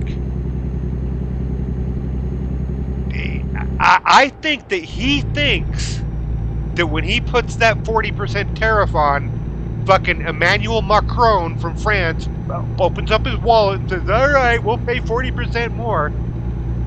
I think that he thinks that. And nobody will fucking correct him because they're all kiss asses.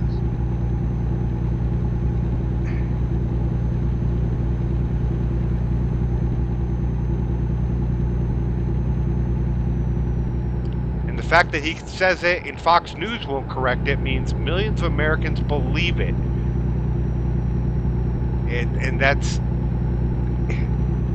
where we're at right now. It's just, they can say anything at the podium. That's why they fire statistic people, fire the person in charge of keeping government statistics so you can tell people the stats are what I say they are. And that's insanity, because we rely on those statistics to do shit. To get shit done, we need to know the state of things. And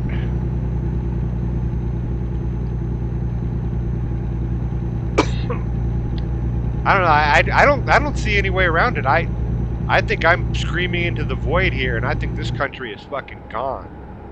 I think we don't know it yet, but America is gone. And we are now a fascist, fucking authoritarian, I want to say oligarchy, but it's a weird hybrid of a bunch of bullshit. Cult of personality. I'm coming over to the car. Come on.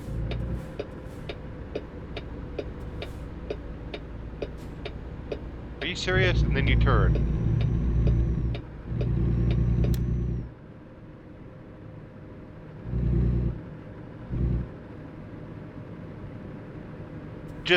There's this whole theory, this thing going around called the executive unitarian theory or whatever, and it's bullshit, man. It's bullshit. This country was meant to be run by three branches of government. It was never meant to be run by one fucking powerful leader. And the Heritage Foundation and the conservative, you name it. There's a whole bunch of fucking Judge Foundation bullshit. I can't even think of the names of the bullshit but they're all these people that think that no, let's give the president executive power. But they're also the type of people that think that executive power should be used a specific way to fuck our enemies and to bolster our party and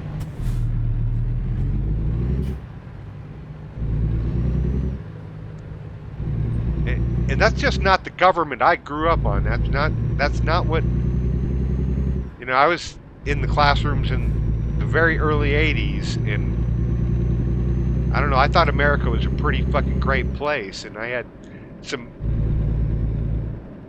prideful opinions about the Statue of Liberty and American inclusion and how we were going to be the shining example for all the dark that was out there. And I hate what we've become. I don't understand. I do understand. I know how it happened. It's through media normalization and chat room bots and shills and stuff like that have made the unthinkable and unspeakable normal. Years of going into a chat room and reading the most racist, dark, crazy shit have made all that normal. And yeah, this is where I slept, was up here, and there's not a whole lot of room. Because the truck dealership behind me that I just passed,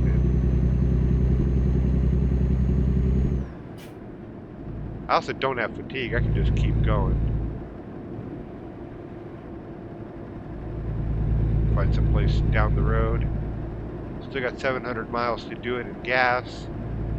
I don't think I'm going to fit into this gas station up here.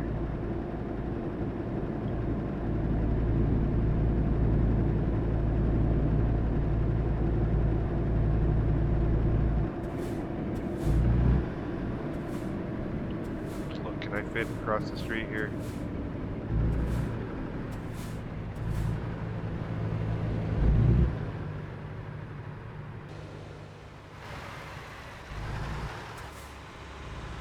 That is going to be a tight fucking squeeze. If I go in there, I'm not going to be able to flip around. I'm not going to do that. And this gas station, I think, is going to be a little hard to get to, too. But I'm going to try it.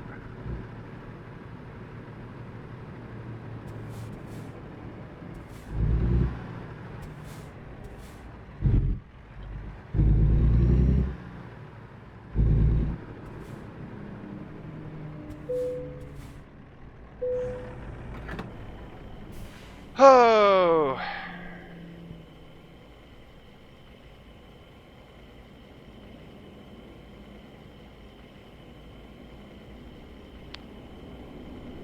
Great that we have these truck driving simulating jobs, now, or simulating games now, because this profession is going to go away. In 10 years, there won't be any truck drivers.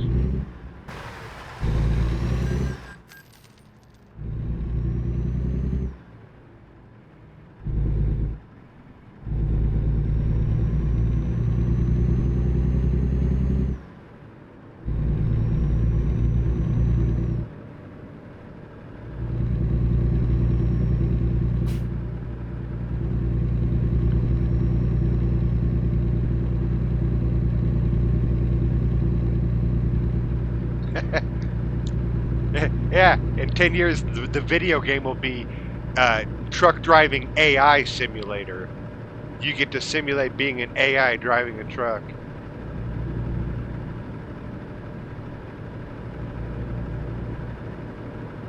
It won't be AI, but it'll be that. Yeah, it'll be AI. AI will be at the heart of it. It's not like the truck is going to be a fucking transformer, with a a brain and shit and able to talk and stuff like that. But the truck will be connected to a neural network that is like that. That, I don't know, people got this idea that AI is going to be like I Am Robot, you know, some sentient robot humanoid standing in front of them taking over the world, you know, whatever. But it's not going to be like that. It's a collection of machines all talking to each other, you know, that becomes the general intelligence.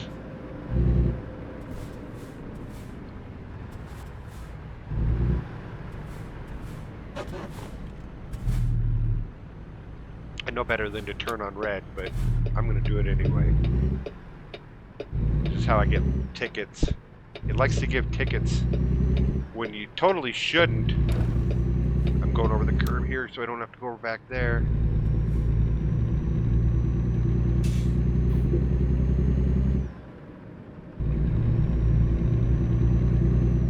In most places in America, it is legal to turn on red, right-hand turn.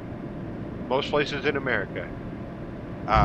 There are signs posted where you can't do it, but otherwise it's assumed that you can. And I've gotten a lot of tickets in this game for a right-hand turn on red. So much so that I tend to kind of avoid it. I'll just sit at the red light and wait. Right back there, I took a chance. I took a big chance at the high school dance with the mister who was ready to play. Mr. Lee, she was doing what you knew what you was doing when she told me how to walk this way. She told me to walk this way.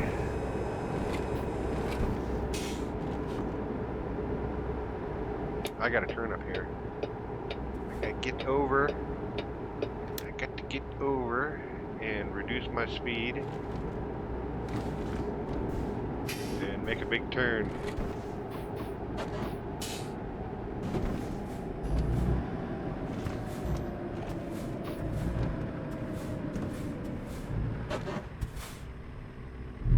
Whoa, heavy stop.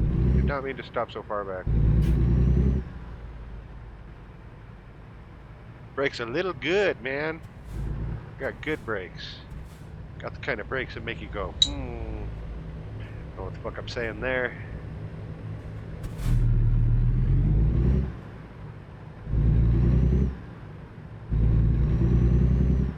I wonder what the AI will think of my thoughts about AI. You know, because I told you earlier that I anticipate that nobody's going to see this video except the AI overlords in 500 years when they're collecting data. But I wonder what they're going to think of it. You know, they're going to be like, oh, they were talking about us. Shit, snap. Good thing there weren't more of that dude, because he was kind of critical. Yeah, that's what the AI is going to be saying. One AI saying to the other one after watching my video.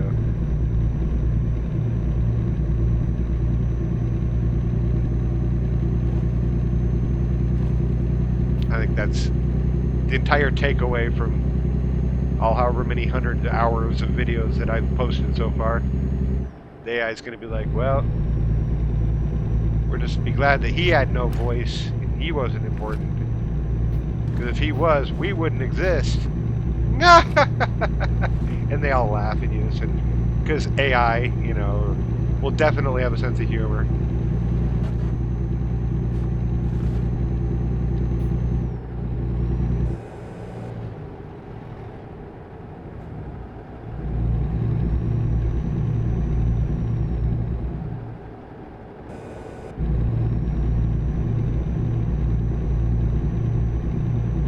Car tried to come up on the outside.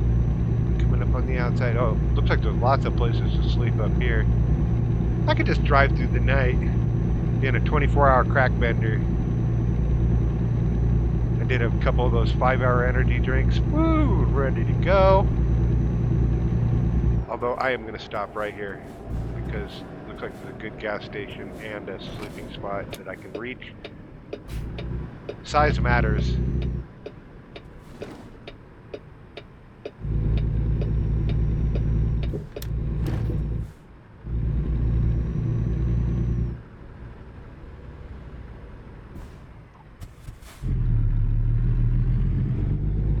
Didn't mean to come to a complete stop, buddies, but you know, sometimes it happens.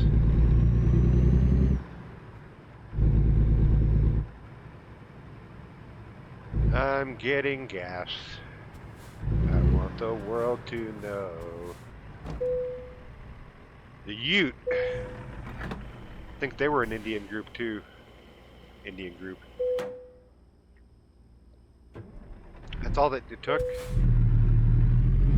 That can't be.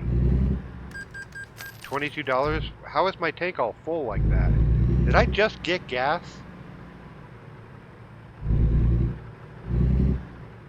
What am I missing? And where do I sleep? Up ahead?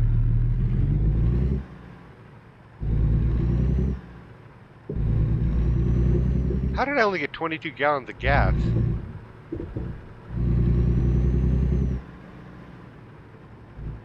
I wonder if I can just kind of nose in right here. Come on, truck. That's what this coming to a complete stop bullshit. I can nose in right here. I'm just gonna do it.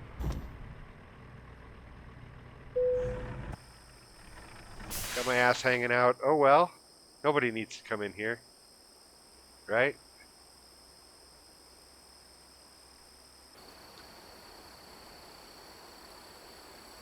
Nine o'clock in the morning. See, I would have liked to have adjusted that. I would have liked to have gotten up closer to 7. That would give me a little bit more time to load my one-hitter and get ready for the day. That is a good-looking truck, though, isn't it? This ape like on the front. I like that. That's why I like the World of Trucks. I also do the World of Trucks contracts because the governor kind of sucks. You know, it can get in the way, and sometimes it's nice for just cruising in places and stuff. But the main reason I like the World of Trucks contracts is because of the time constraints that, sorry, I'm taking a hit. The time constraints on the World of Trucks are done in real world time. So when it says up here, I have 4 hours remaining, I have 4 actual real hours remaining. That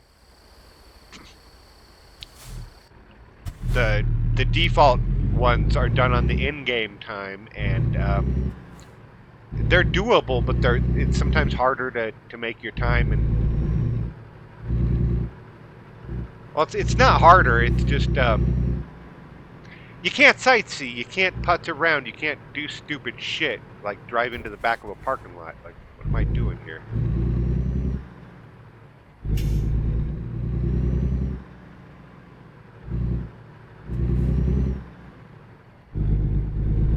Pro. Look at how it's swinging that back. Yeah, that ain't right. But it'll do it.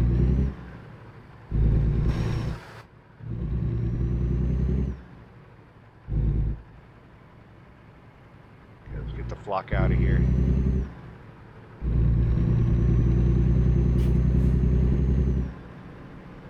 There's no reason for that car to be turning in here.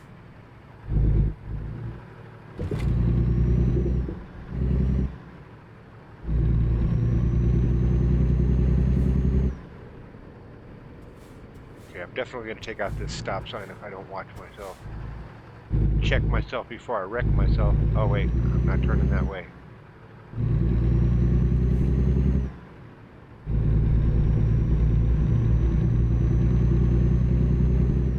Okay, this stop sign's history. I'm going to take this one out. No, I still turning the other way. I don't know why I keep thinking I'm having to turn left, but I don't. Lots of shit coming.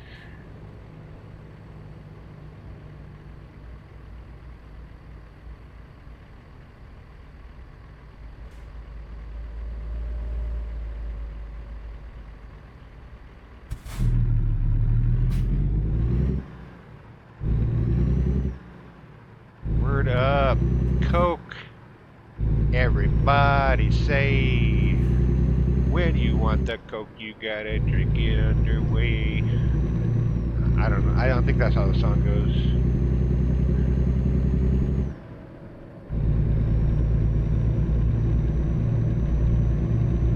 It's not my genre of music, to put it nicely.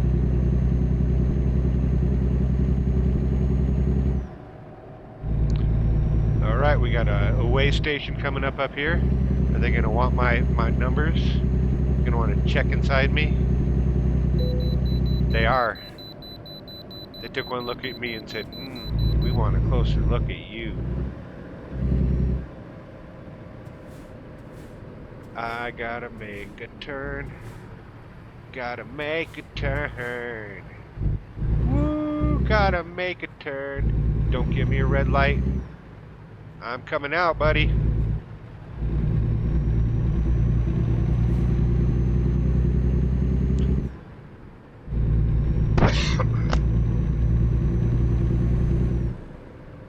Alright, in here? Or is it up there? It's not in here. It's up there. Oh, I've been here before. Yeah, I remember this place. Oh shit, this is gonna suck. Come on, truck. Make your fucking turn.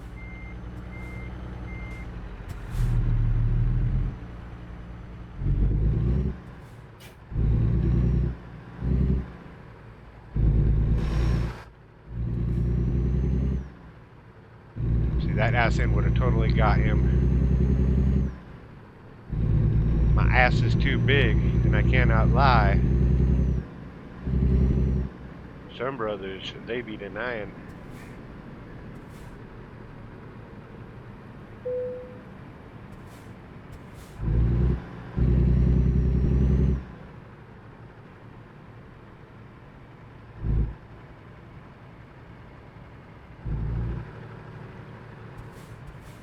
Hey Larry, I've been here before. Did I mention that?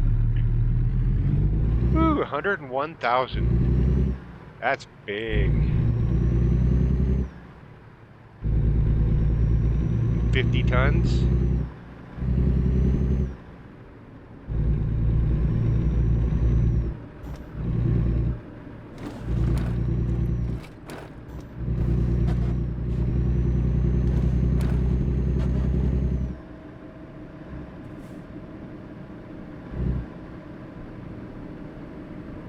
Gotta get the flock out of here.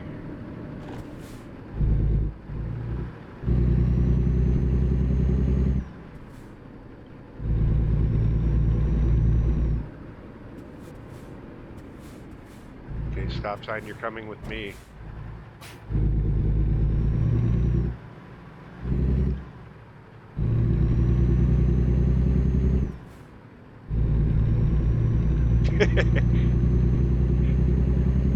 I thought for sure I was gonna get that one, but thankfully, you know, trucks, people stay out of my way. Like this guy, he stopped all the way back here, thinking, I don't know what that dude's doing, but I'm gonna stop back here.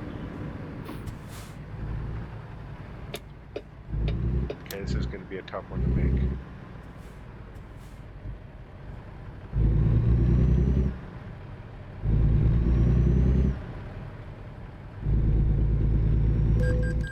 Ah, I'm grinding against the side of a truck. Ah, fuck! Fuck! Man. Man, I was better off hitting the pole back there than I was hitting that truck. I do that. I'm watching. I do that. And that's actually a real effect in real life. People that watch one side's mirror and drift on the other side because they're watching the one side. Like I'm watching the right hand mirror there and end up drifting left as I'm doing it, you know, because I was watching back there just to make sure my ass end made it over the corner. Oh well, accident in where am I, Utah? Oh, Colorado. Hey, we're in the Four Corners area here. I could have went over here and gotten the Four Corner picture. I did not know that I was cutting into Colorado like this. Just have to leave my mark on the home state.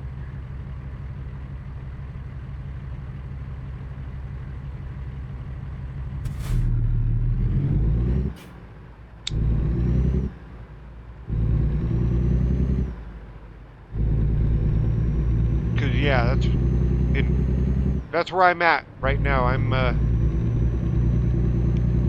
just outside the Denver metro area as I play this game at 3 o'clock in the morning.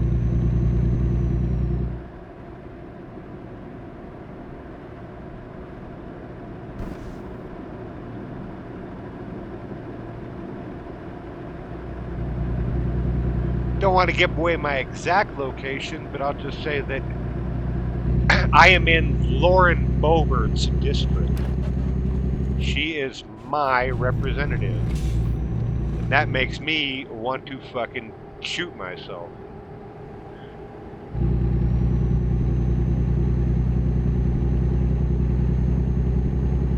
Dingbat Boebert makes me very suspect of my fucking neighbors. I'm like, I look around at them and I can't help it. I want to ask them the same thing I asked earlier. It's like, isn't there a limit? I get you're conservative. You fucking hate Democrats, all that. But isn't there a limit to what you will put up there? You know, because Lauren Boebert crosses many fucking lines. She's unqualified, unfit, and I think character fucking matters. These are our leaders, you know. These are attitude reflects leadership. And when you fucking elect Lauren Boebert as your leader, your attitude is gonna follow. Same with Donald Trump. I don't get it. I can understand being a conservative. I don't understand supporting these leaders. They're not conservative. They're fucking lying to you. They're exploiting Reagan's old platform for their own corrupt, nefarious means, man. And they're doing it openly to your face because the shit they're doing defies all logic. And then when you question the logic, they'll tell you lies right to your face. And they think less of you than I do. I'm trying to reach you with reason. I'm trying to say, can't you see these people are crooks? But they're up there saying to you, of course they can't see. They're dumb as shit and I can say anything. They think less of you than I do.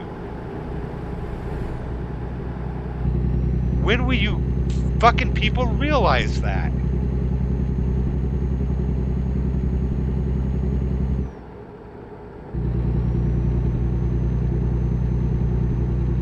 I don't understand this country. I don't.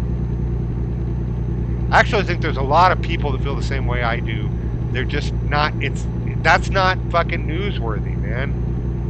The newsworthy is the crazy person that fucking thinks crazy shit, not the guy that's saying, hey, why can't we be sane?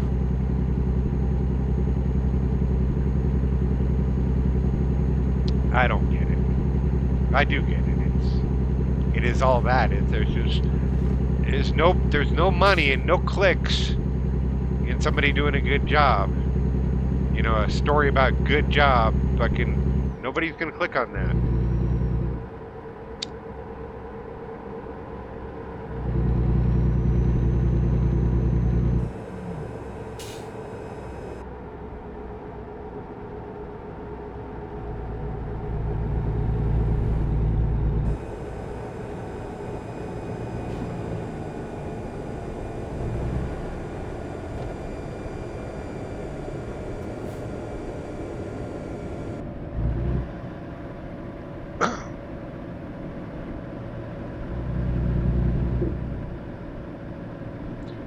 Doobie doobie doo. Doob doobie doobie doobie. Doobie doobie doo. Doob doobie doobie doobie. Doobie doobie doo. Doobie doobie doo. Doobie doo. That's my doobie song.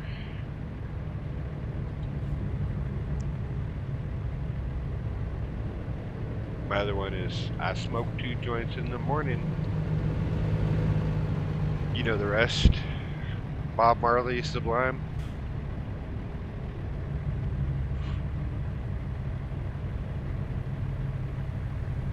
I think Bob Marley did that first, if I'm correct. Sublime did a cover of it.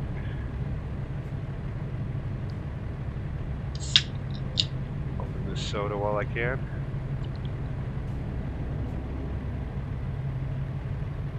Take a look around.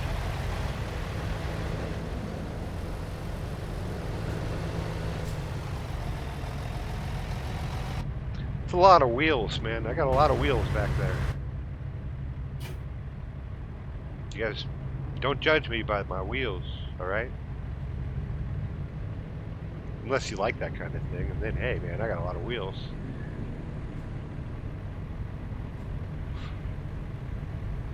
$1,200 miles to go. That means I'm about halfway.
Are we really still sitting here? What the fuck, people?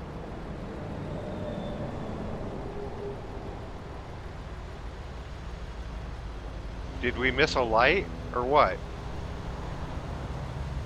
Somebody broke down up there?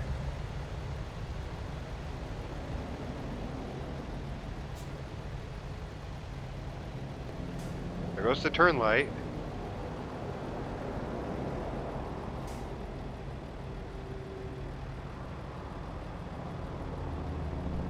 What is this little trailer at the end for?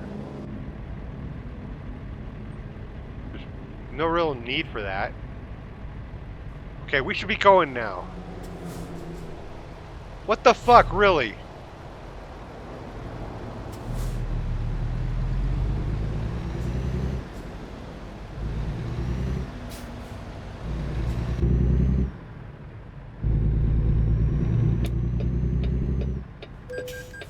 Yeah, fuck you. Fuck the whole world. Game glitched out, cost me $700.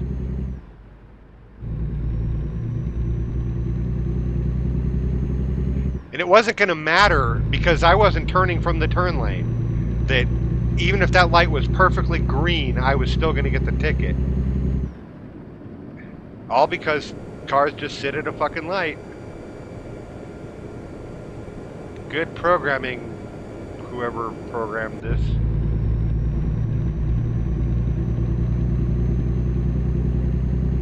$700. I can't afford $700. This job is only going to pay me like fucking $110,000 or something like that. $700 every ticket. That's. You add to that, you know what? $600 or $22 in gas I had to put in. It was $22 I had to put in the last time. Trip is becoming expensive.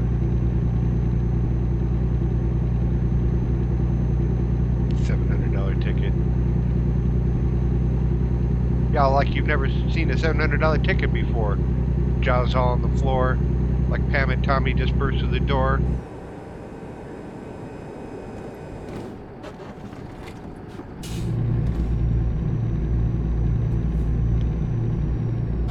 See, that's the worst part about not having teeth. Is there goes my rapping career. I will never be a rapper. It's just not going to happen now because I can't do that. I can't spit. I can't even say spit, much less do it.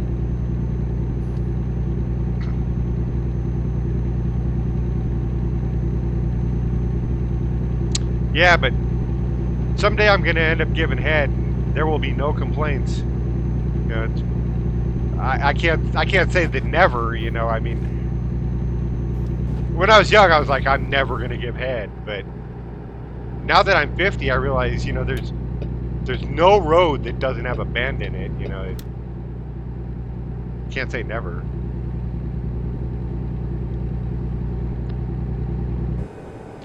Just trying to think of what dude I would actually do that for. See, I wouldn't be doing it for them. I'd be doing it for myself. It'd have to be something like glorifying, you know, that, oh my God, I can't believe you're letting me suck your cock.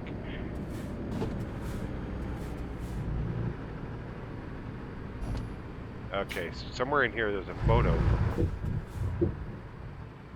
Right over here.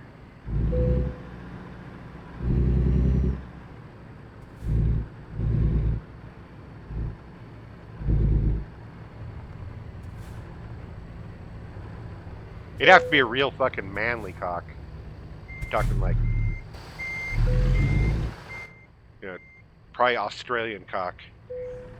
Because there's no real cock in America anymore. All the real cock is coming from Australia.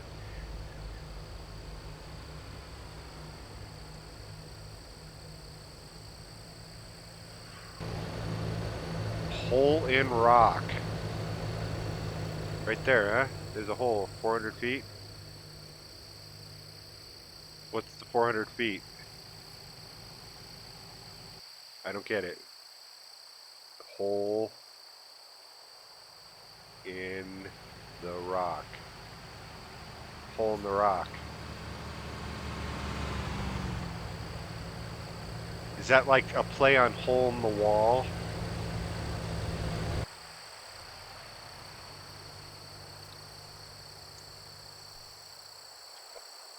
Hold in the cock.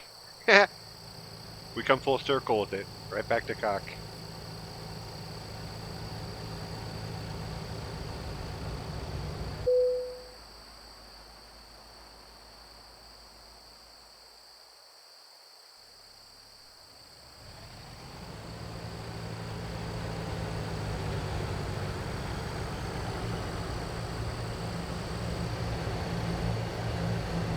Alright, this is going on long enough. Should be over by now. I want to see the whole thing, you know, the whole representation. It's going to come back and show me my truck, and then be done. Adventure. Nope, it's just going to show other people's trucks. There's my truck. Let's get the flock out of here.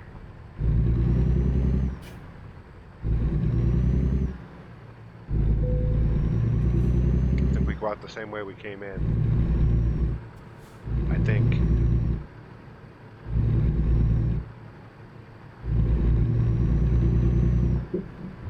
Swing a little wide here. Fuck the traffic. I'm coming out. I want the world to know. I'm like talking about sucking cock and singing gay anthems. People are gonna get questions about me. I don't care. I'm doing it as a test to see, you know, who really watches my podcasts or my videos, whatever. If anybody in my family comes back to me and says, I didn't know you were gay, I'm like, I'm not.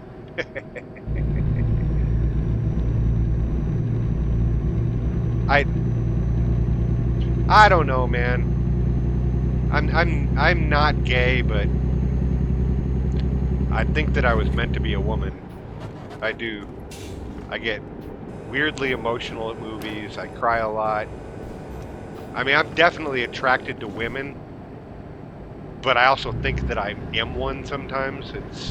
I get trans. I get it, man. I think that if that shit had been around when I was younger, maybe, you know, who knows? I might have been there because... Except I like women. That's the whole thing that I can't get my head around. It's like I'm definitely weirdly effeminate in a lot of the things that I do and say. I don't know. I've always had a weird life like that. Like I look like an alpha male, man. I look like a Trump supporter. If you look at me, you're going to think that dude voted for Trump. Because I got the long hair and a scruffy fucking white dude. But That's not how I feel inside, man. Inside, I'm just a young girl wanting to get out. That's not even entirely true. It's not even like that. It's just, I don't know. I've always been highly emotional when it comes to movies and scripts. You know, when a director wants to get an emotion out of me, they get it out of me. I'm very easy with that. And I've always thought that there was something wrong with me, you know, because men aren't supposed to cry, and you know, I had to hide that around my guy friends and stuff like that, and I can't. In the problem is I can't control it like most guys control it through throwing out some sarcasm about the scene they're watching, you know, or whatever, and they can mask that welling emotion that comes up inside. I can't mask it. It comes out. It gets to the point where I'm like antisocial and I don't hang out with people because I don't want to see them see me having an emotional break. You know, um, I don't have very strong control over my emotions, especially like with animals and shit. You know, when I see animals in distress, I can't just walk away from that. You know what I mean?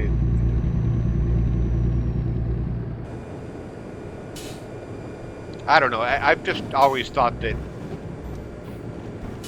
I was way too emotional to be a guy. And that sounds fucking whatever, but it's the truth. It's who I am.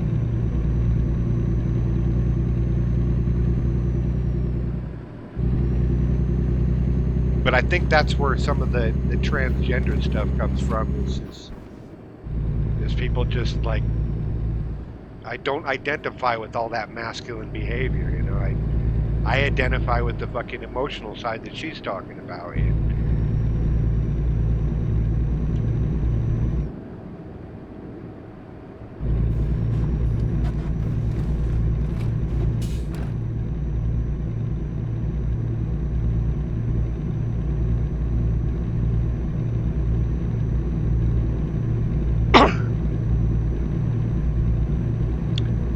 just weird.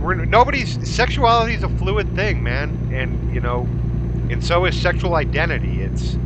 There's what you're attracted to, and then there's also how you come across to others and what you're putting out in the world, and those don't always align. You know that there's no straight line that says this is what you have to be.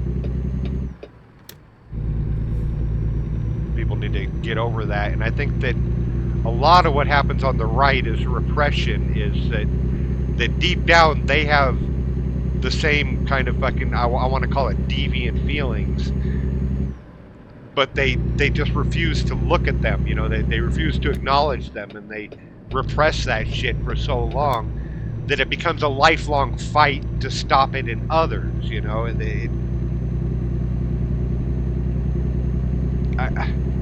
I don't know. I just think that it all comes back to, if you have a girlfriend and all she does is question your every move and think that you're always cheating on her, she is cheating on you.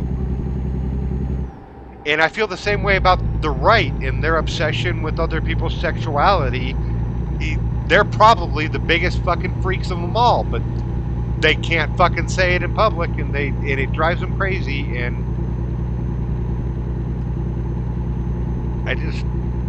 I think everybody is a little deviant somewhere inside them. They've got a kink that gets them off, and they don't want to fucking tell anybody about it because society shamed them and told them, hey, your kinkiness is fucking deviance, like I just did when I used the word deviant.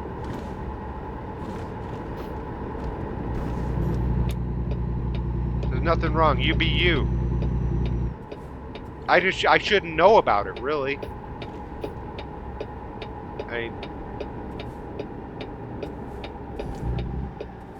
Unless we're hooking up in a nightclub or something like that, I shouldn't have a clue what your sexual orientation is.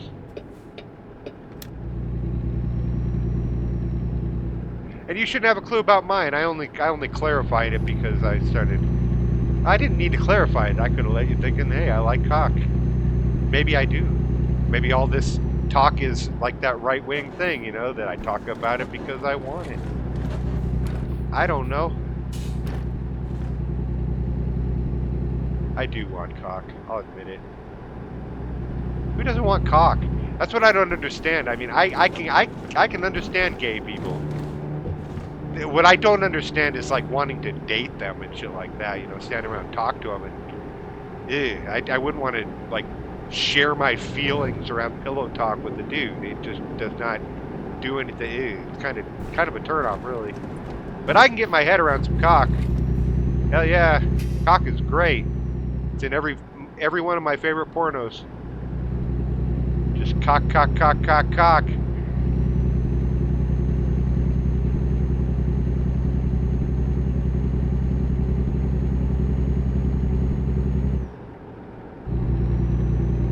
Been trying to say boobs a lot lately, and I can't because my mouth boobs. Boobs. Sounds fucking boobs. And maybe it's just the origin of the word is Neanderthal in itself, you know. Boobs.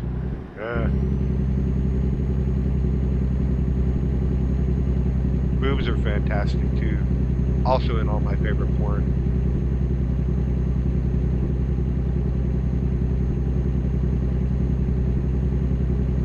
But yeah, if I was younger, I could have been transgender and gotten me some boobs. I'd have been playing with them all day long. I know that's an old joke, but fuck, I can see the appeal.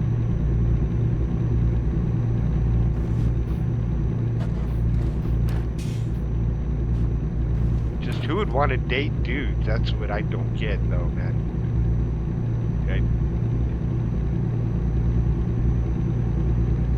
Even if I was a chick, I'd be like, no, I guess I'm lesbian.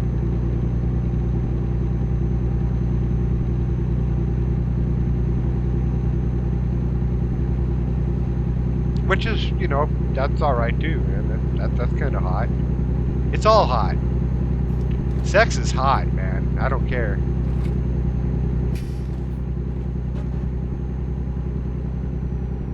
Although, trying to imagine sex between two dudes, and it's not the same if there's not a chick involved, you know. For me, it's just my own personal taste.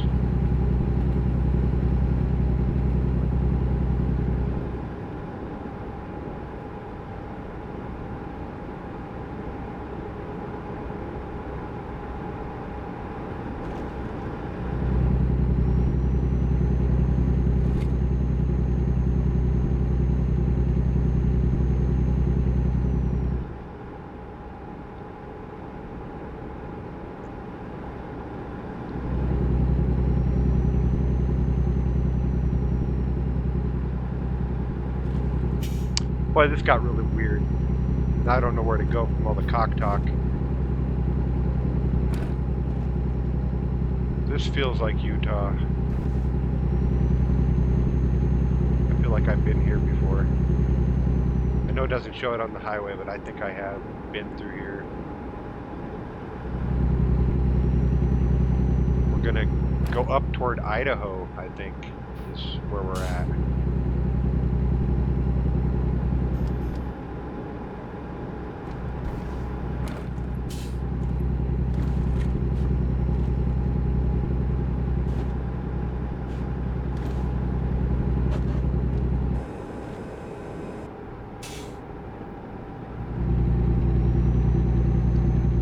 Scale up here.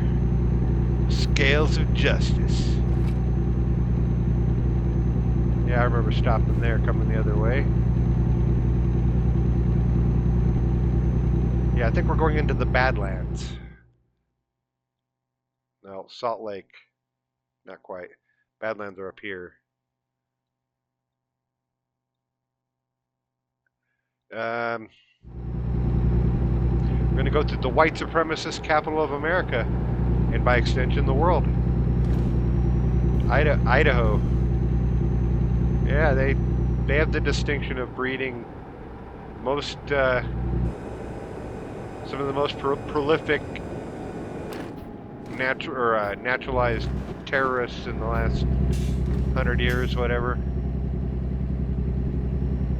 The guys that killed Alan Berg. Alan Berg was a radio DJ for KOA in Denver. Killed in 1985, I believe, by some white supremacists from Idaho. The Terry Nichols guys and stuff like that had some relationship with those guys. Terry Nichols being the Oklahoma City bomber. One of them. Timothy McVeigh, Terry Nichols. So yeah, it's a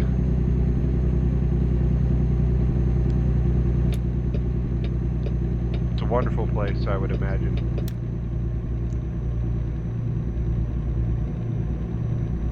It's just hard to it's hard to imagine that you know, you'd think Alabama or Mississippi has surely got to be fucking the capital of white supremacy. But no, I would give that to Idaho.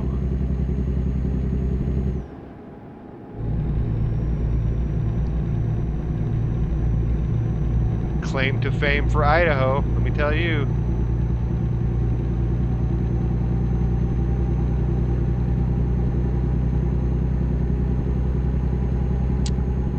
Every state's got its stain, though. I mean,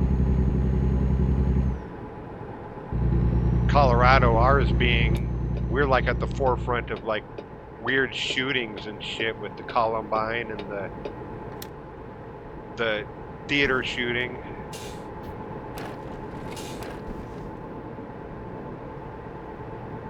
So I guess that would be Colorado's claim to fame.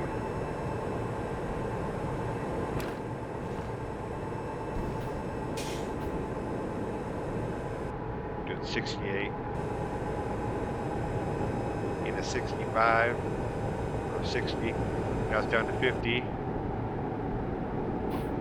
Do I hear 40? Do I hear 40? Anybody say 40, 40, 40, 40, 40, 40? Come on, you can make it in front of me. You can make it in front of me. I'm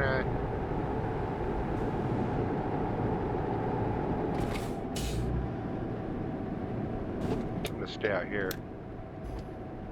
Take my chances behind this guy.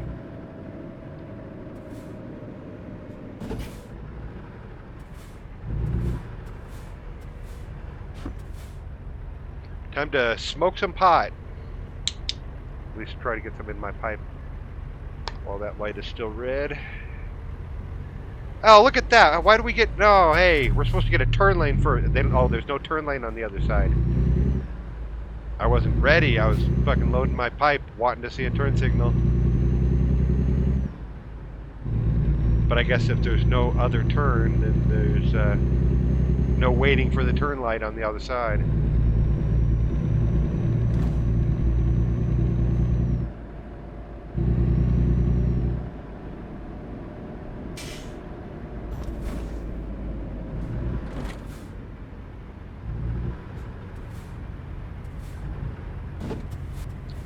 There is a turn lane on the other side this time, so you'll see what I mean. That turn light will turn green and then go yellow before our green.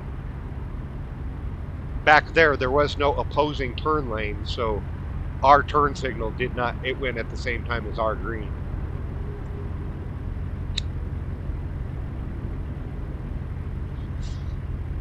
Well, that's what I use to time these lights. I watch that turn light. Once the turn light goes, I know that we're going to go next. So it'll go green, then it'll go yellow, and the second it goes red, I start going because there's a little break there.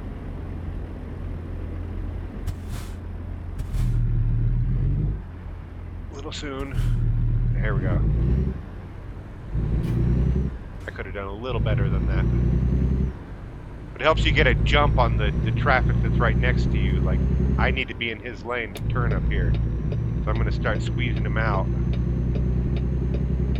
Just tap it over, making him brake. Fuck you. Fuck traffic. It's an AI guy. I'm not doing that. I wouldn't do this in real life. That'd be sociopathic. Be schadenfreude, getting off on the misery of others. There's a lot of that these days, man. It's one of my fucking pet peeve comments that I read about is, ooh, I love liberal tears, and it's like, hey, man, It's a great time to be a sociopath, am I right?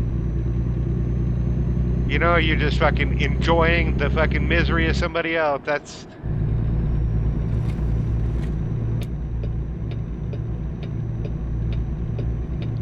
sociopath. I don't call it what you want.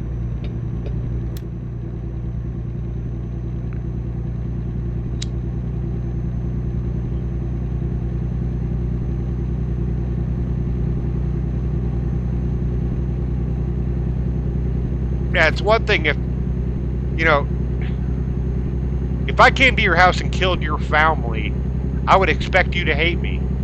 You know, and, you know, if you're sitting there talking about my tears because I killed your family, I would get it, man. You know, you're reveling in my misery because I killed your family. But when you're just blanket throwing that shit out there for fucking just whole groups of people for no apparent reason, I mean, what is your problem with liberals? What is it? Is it did one call you a racist one time and you're not a racist, but they said you were? I don't get it. Look up the definition of liberalism. It's all good shit. It's what every movie has espoused the last fucking 100 years about fucking, you know, equality and freedom and rights and civility and good behavior and manners and character and morals. You're against all that shit. I don't get it. How did liberal become a pejorative? How did democracy become a bad word?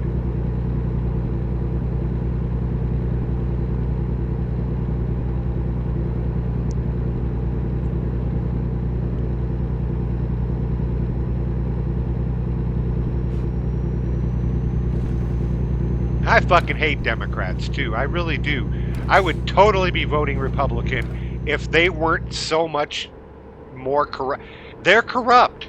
I mean, it really does. If you want to boil it down to a nutshell, this is exactly how it is.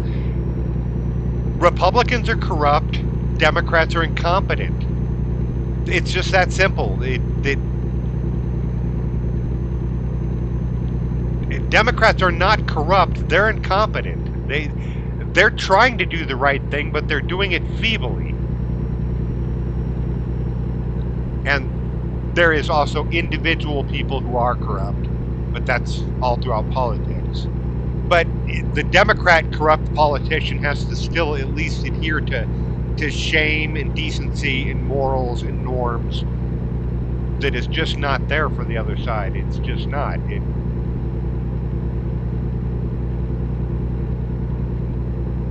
Was I supposed to turn there?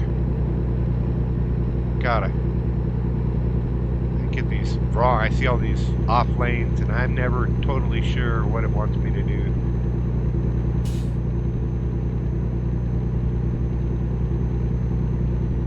But it's already nighttime again. Coming up on 6 p.m. Look at that. Whole day got eaten away.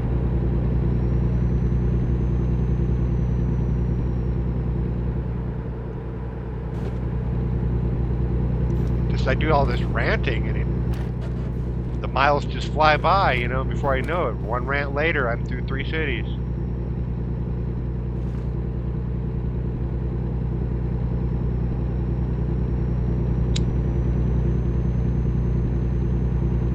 And I believe this would be Salt Lake we're coming up on here. Gonna drive right through the side, outside, I don't know. Not really sure what downtown Salt Lake looks like. I've been through Salt Lake multiple times, but the highways don't really like go near the downtown. I don't know if it has any kind of skyline.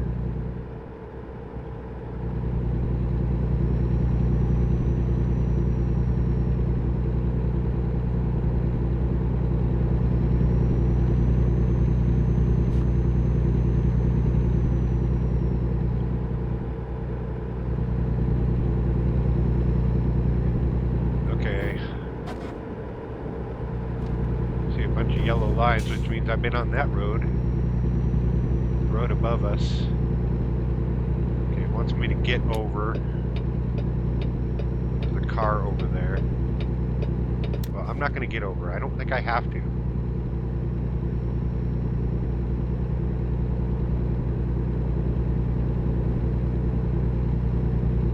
I'm going to do it anyway. Oh, I got the bypass on the scale. That's always a good thing.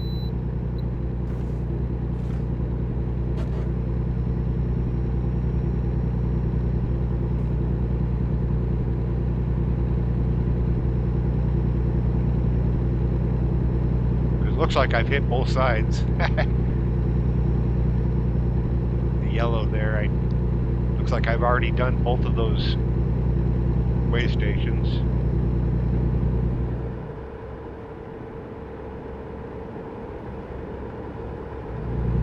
Ain't nobody gonna break on my stride. Nobody gonna slow me down. Oh no. Got to keep on moving. I know processed foods are trash, but I'm really enjoying these little fucking chicken dinosaur nugget things that I've been buying. They come in dinosaur shape, so they're fun, and they're just chicken nuggets, but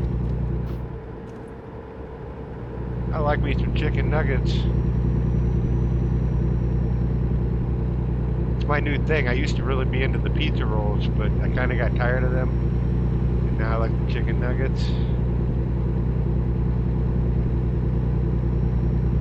Nobody gonna break up my stride. Get the chicken nugget down. Oh no, I think I'm gonna stop here.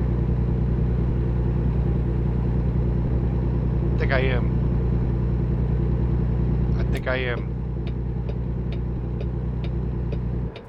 It's gonna be nighttime soon.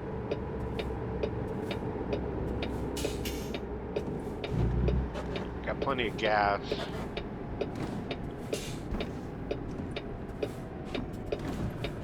Stop!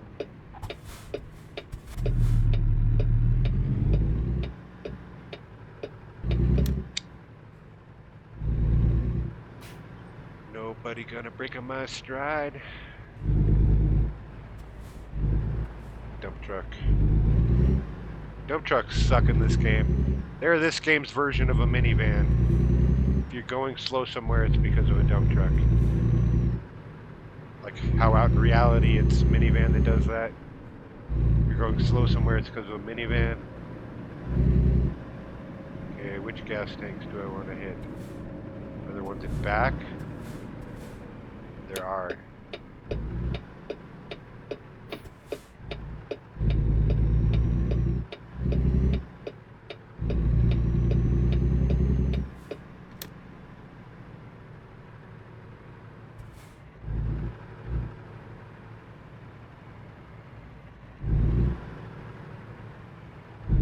Nobody gonna take up my gas. Gonna fill her up.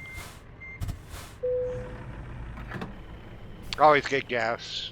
Wherever you can, whenever you can. Big gas tank or not. If you have a chance, you do it. Now, let's see if I can get the whole truck through this fucking lane back here. Oh, it's gonna be tight. Look at that.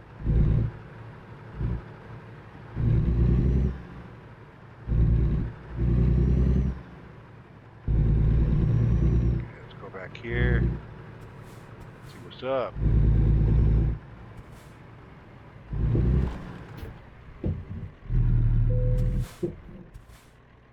All right. Take a look at our truck here and see if we can do anything. I doubt it because I think I just did a while ago using the Cummins. Is there any point to using these fucking weak ass? Look at the numbers on that. It's like, why would I use that? I don't get any of these transmissions. It's like, what is the point? And I don't think there's anything else I need to do this. But I do like to do my service couple grand every once in a while. Because I did bounce off a few things and, you know.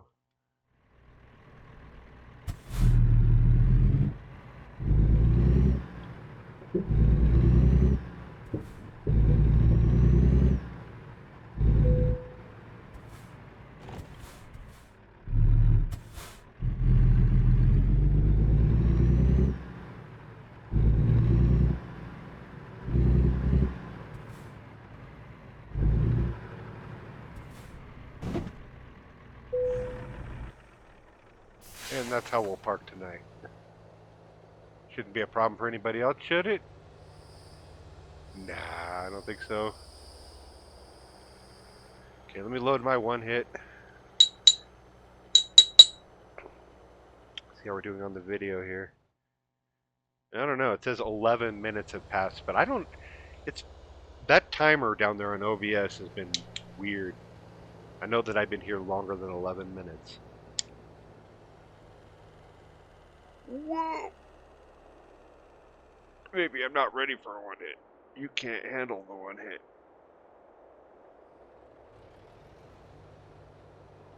Peterbilt. I love it. Can I make that go away?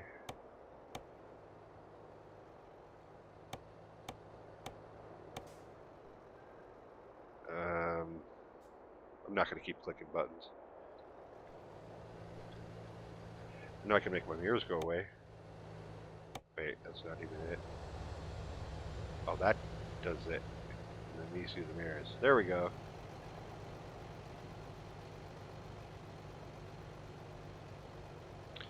The truck that Peter built.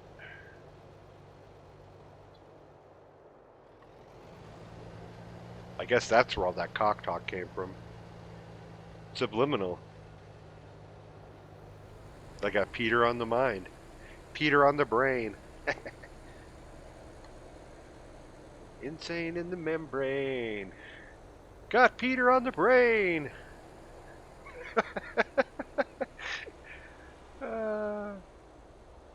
Get this shit back up and go to sleep. It's gonna be right before 5 a.m. Or right before 6. Okay.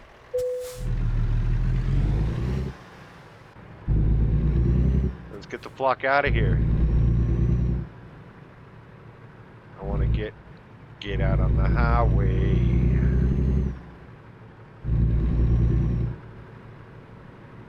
Check my headlights, make sure they're on. They are. You can't tell, but they are. I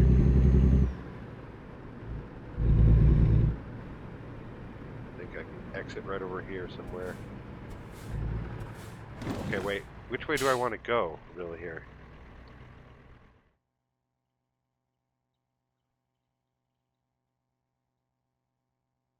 I just need to go this way, right? Because that's the direction I'm heading, up there. Yeah. Why does it want me to go all the way the fucking back around? You're assuming that I can't do this number. But I totally can. Just did it. Just did it. Nobody's fucking stopping me.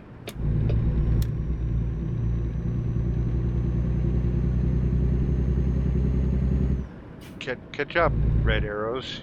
Oh, there you go. See, now I figured it out. It's like, oh, hey, yeah, that is shorter. That's what the game's saying. Didn't think you could just do that. I'm gonna swing wide, swing chariot. Coming for to carry me home.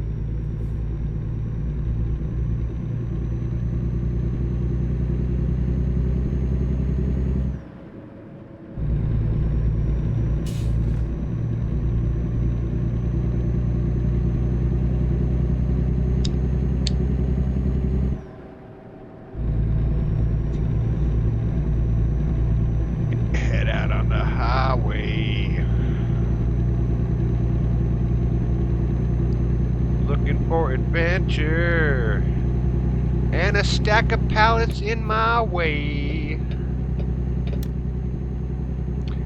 I'm gonna get in the fast lane.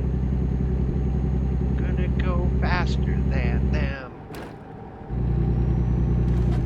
I hate the fucking Doors. Cause I don't think that's Doors. Steppenwolf. Born to be Wild. I think that's Steppenwolf.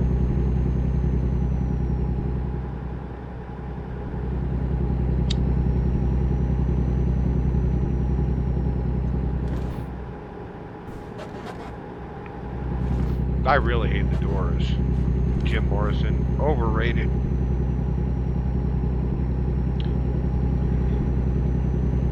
You want your music to be like talked about in douchebag circles? Just shoot yourself.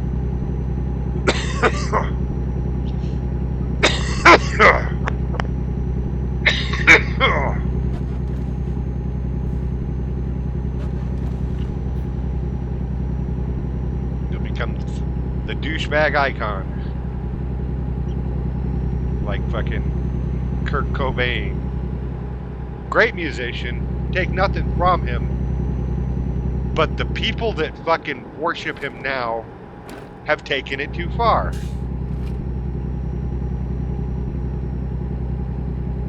And that's what happens when people kill themselves. Or they die young being super famous like that. Heath Ledger fucking not taking nothing from them. I mean, Heath Ledger was a fantastic actor, fucking great at what he did. His Joker performance is iconic. But man, tone it down a little bit.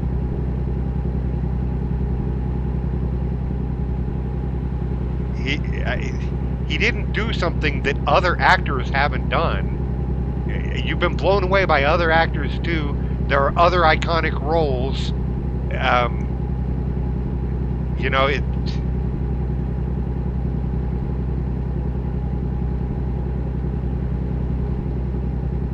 people just,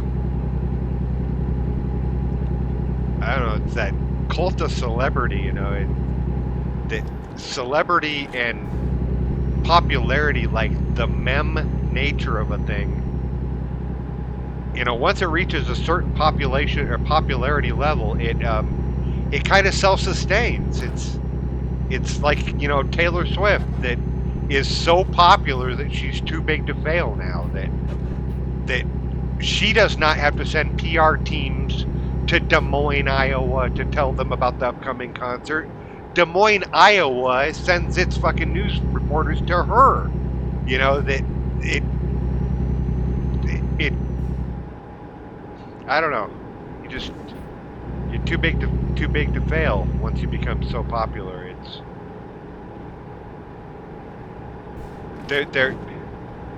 there are things that I think I can see how. I want to give an example, like Neebs Gaming. I really love those guys. Been listening to them for years, but lately I've been feeling like the criticisms that are valid about them will never reach them because of the sycophant nature of the comment sections below them. That they don't have to always put out quality. They don't have to always be morally right. They don't have to do any of those things because their audience will just accept whatever they put out.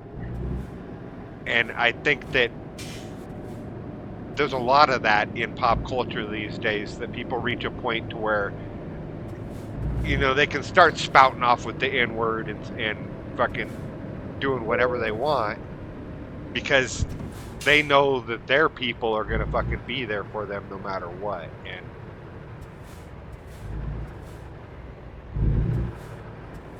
it's the whole nature of, you know, Republicans who vote for fucking Boebert, you know, and Trump. There is no line that they can't cross.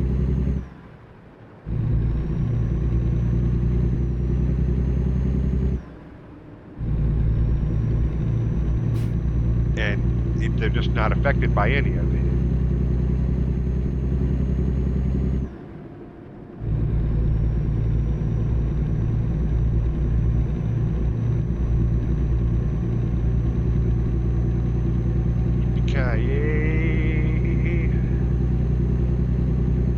Yippee-ki-yo. Ghost riders in the sky.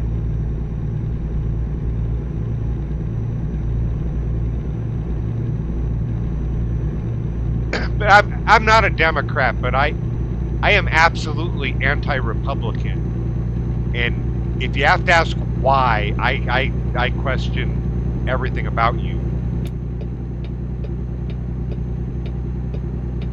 I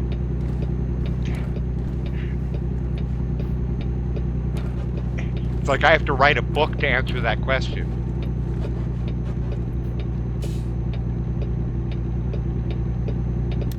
And it's because they're organized and collusive. I mean, they are much more dangerous and nefarious than any incompetent fucking self-serving Democrat.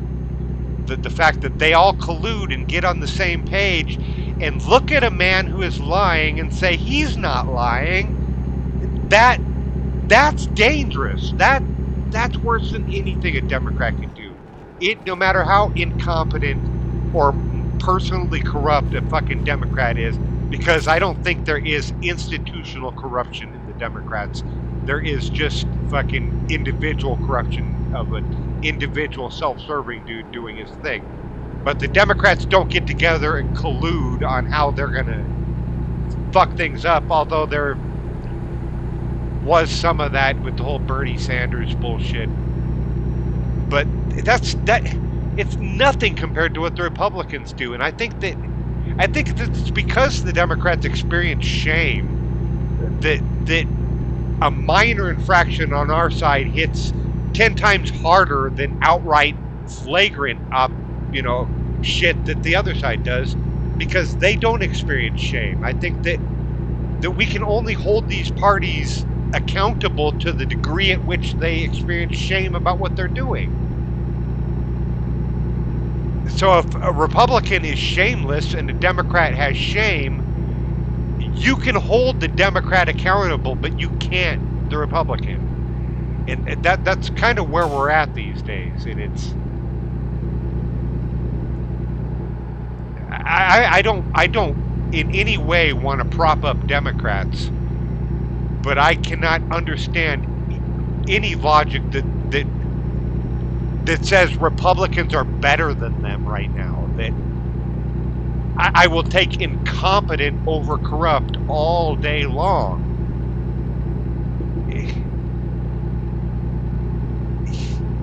Fucking God. I don't know.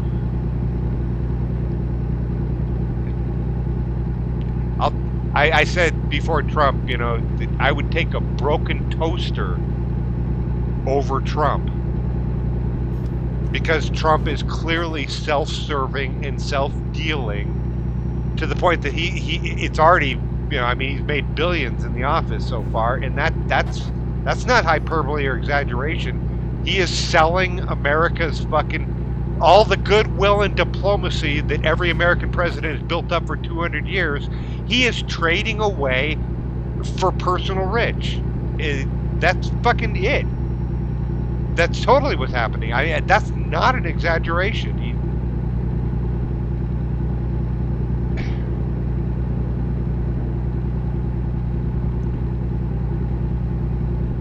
But the fact that the Republican leaders are just sitting back and ignoring all that, the fact that I have to even debate that right now, I don't think America's coming back from this. I really don't. I don't see how these people are gonna fucking just sit back and say, "Oh, we fought a good fight." If they start losing elections, I don't see how they're gonna lose elections. I mean, what makes you think that fucking these people are going to run a free and fair election? I think that they're going to get back numbers from election places and then stand there at the podium and say, "No, those numbers are wrong. These are the real numbers. Believe that." That's what they're going to fucking say. And just like they're saying now, tariffs fucking don't. The other country pays the tariffs. Can fucking say anything up there, and they will come election time. They're gonna lose at the election office, but stand at the podium and say they won, and nobody's gonna challenge it. That's exactly what's coming. Tell me I'm wrong. Tell me I'm wrong. How am I wrong? These people are gonna fucking, concede. They're gonna say, "We fought the good fight." These people are going to give up another 2 years of having to fight fucking impeachments and fucking all that other shit? No. There's no way. There's no way. I don't see it. In this universe, these people are in charge. They're running everything, which includes our elections, which includes the media that's telling us what happened in the elections. I don't see it happening. I see a 1,000-year Reich starting right now, where we are the bad guys. Everything's for sale.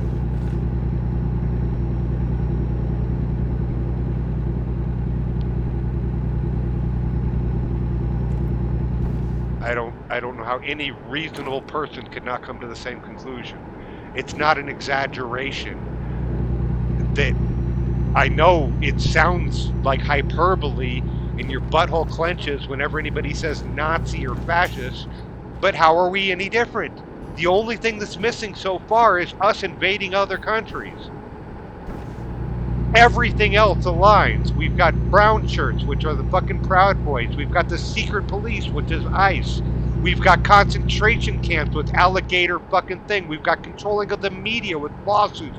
We've got institutional fucking institutions being taken down one by one. It is a complete, utter, textbook fascist takeover.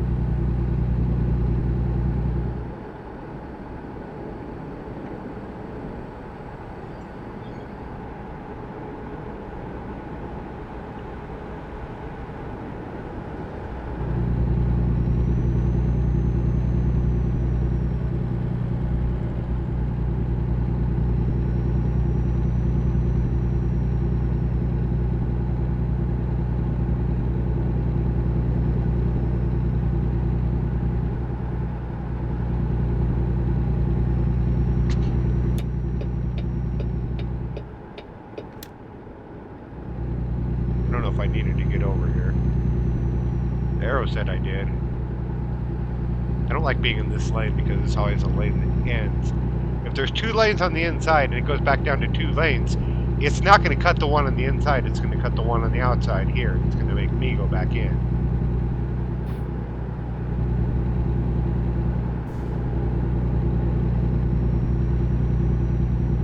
Eagle, McCall. I think this is Idaho. Yeah, I'm getting out of this lane. I don't like being in this lane. It's going to tell me to get the fuck out of here, and I don't want to get the fuck out of here. Oh, I hear a helicopter, which means there's going to be traffic up ahead.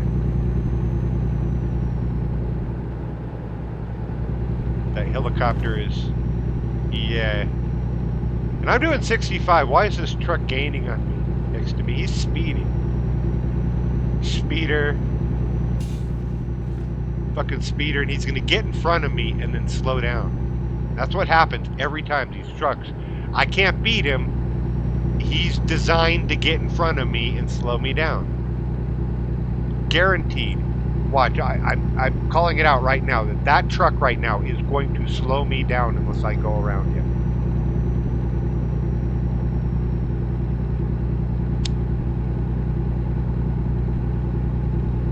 Now cut over, and all those cars are going to cut back over. See, they're going to lose the inside. He's going to cut back over just as they're all coming back over here. Okay, didn't happen, but I'm waiting for it.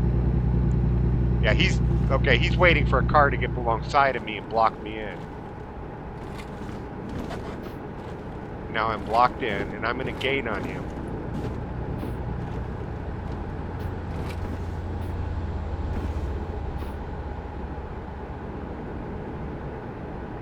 Does look like he's pulling away. He better be, because that's fucking frustrating. It's like you passed me speeding only to slow me down 5 miles under the speed limit. Because I'm governed at 65, he should be able to, he should pull away, and he is. But I still think that shit's going to happen up ahead here, ahead of him. And now that there's a truck passing me on the side, I'm going to be blocked in. And I'm going to be forced to come to a hard brake, and then they'll all take off. It's like they take off like they're rockets and back up to full speed, and I've got, 18 miles to catch up to them again. Okay, maybe it wasn't that truck, maybe it's this truck, but one of these trucks is just, he wants to get in my shit. Oh, it is happening. It's happening in front of me right now. See, he's slowing down and I'm gaining on him. I'm getting out here. Fuck the police. Coming straight from the underground. Motherfucker got it bad because I'm brown.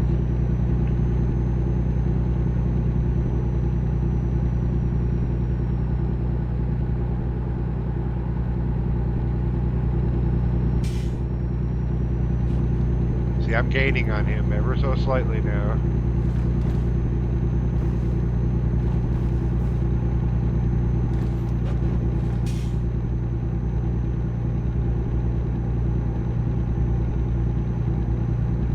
Come on, truck. Don't make me look bad out here.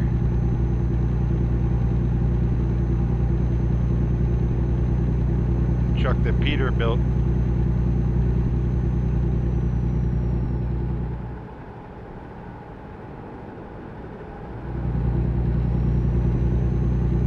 You know, there's some really funky highway coming up here.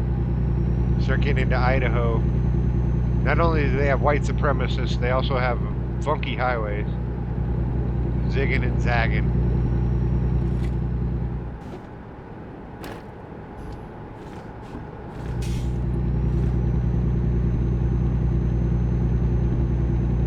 See, that's the truck that passed me.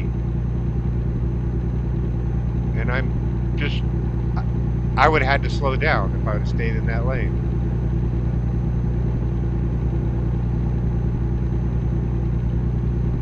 Now he's going to start pulling away now that I'm talking about it.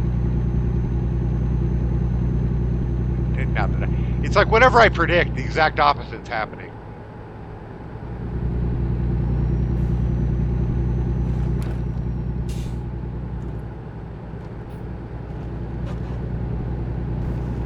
Highway 84. 84, that'd be Shannon Sharp or Ricky Natil. That's how I think of numbers, is I associate them with sports players. Can't help it, done it all my life. At least for the numbers under 100.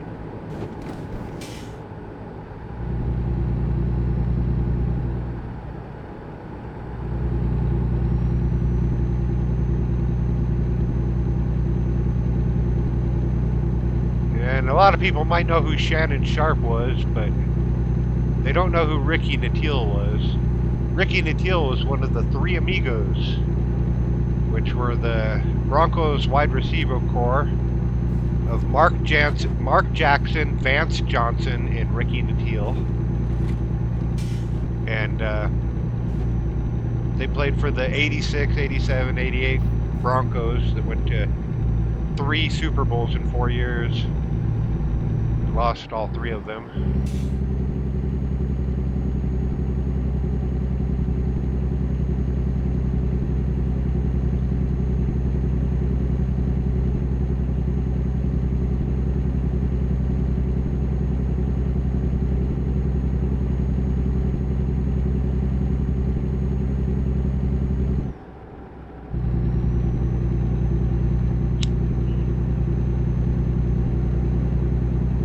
Truck.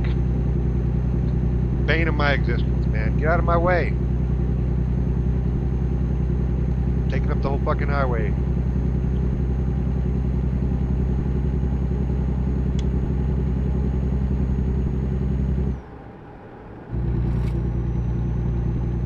And I'm drinking citrus drop.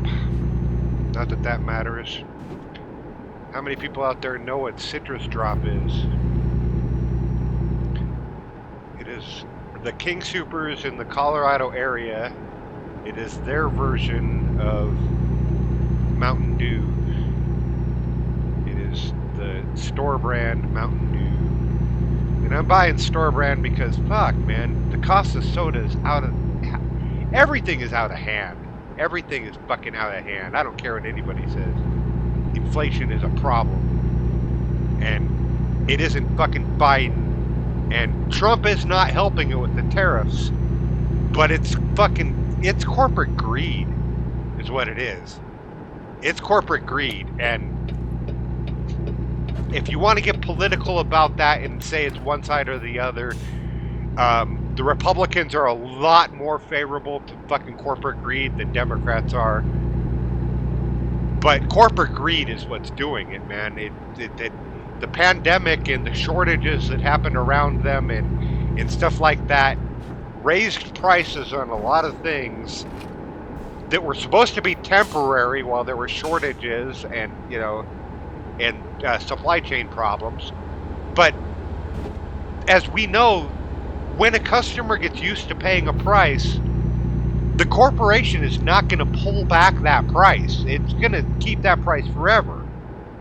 America got used to paying pandemic prices, and corporations did not pull back when the supply chain was fixed. And now you add on top of that just regular inflation on top of an already inflated market. It's fucking out of hand. It's out of hand. When you go to the dollar store to buy a fucking 5-ounce or a 0.5 ounce bag of fucking M&Ms that used to be, at most 75 cents, it's now $2.49. That's fucking ridiculous. A can of soda is $1.99 now. Out of hand. Out of fucking hand. And that's corporate greed. Biden didn't do that. Trump did not do that. A corporate executive did that.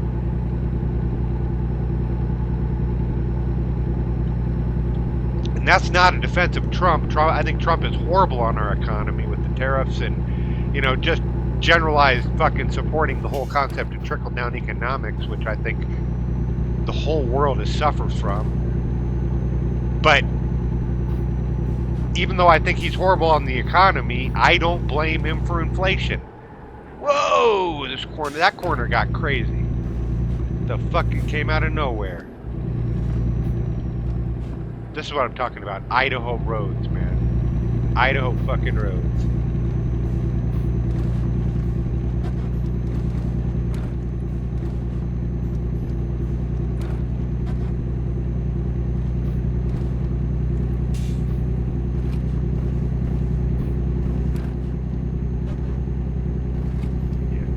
Now you give me the fucking flashing warning signs. Where was that back there? I could have taken out everybody. I could have killed a family of 3.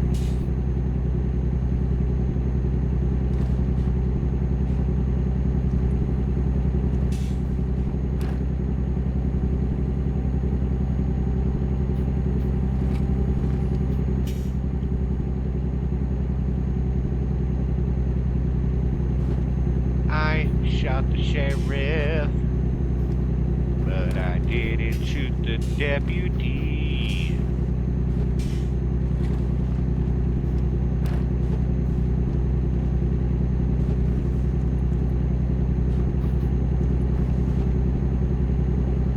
Did somebody shoot the deputy? And if so, you must know something about it, because it's not like the sheriff and the deputy would just get shot in an unrelated incident, like at the same time. So, maybe you didn't shoot the deputy, but you know something about it.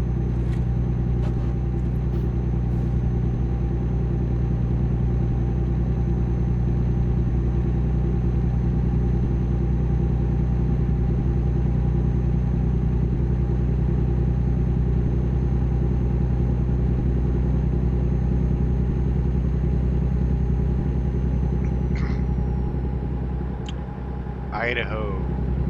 This is Idaho. Got a bunch of trees. Trees, fucked up highways, and white supremacists.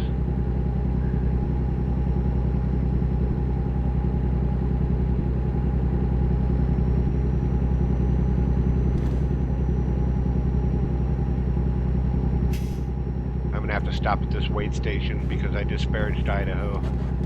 The AI heard me. They're gonna be like, you must stop in a tone Atone for your Idaho nature. Nope. The AI heard me and said, we can't let him know about it. Let him pass, let him pass. I better get the fuck out of this lane. This is gonna slow down really fast. That was close. That was close all the way around.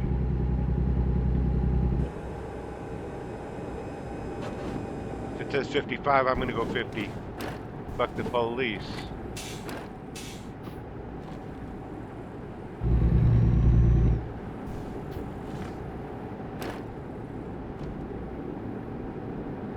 I don't trust these highways. Goofy spinning. It says 35, I'm gonna go 30. Believe that.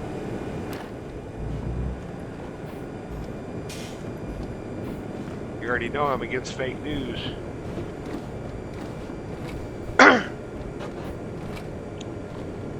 That cough in my throat, that's because I'm a smoker and I smoke pot. So I've always got a little, I'm sure you hear it in my videos if you've heard more than this. More than this. Isn't that a song? More than that. I'm trying to think of it. It's like an 80s.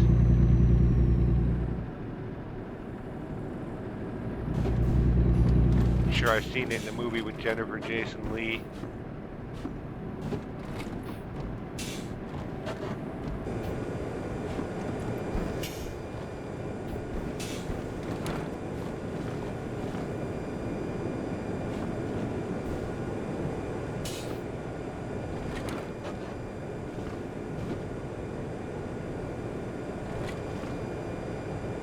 I wonder if I should get over or get speed. That's what it is. Get speed.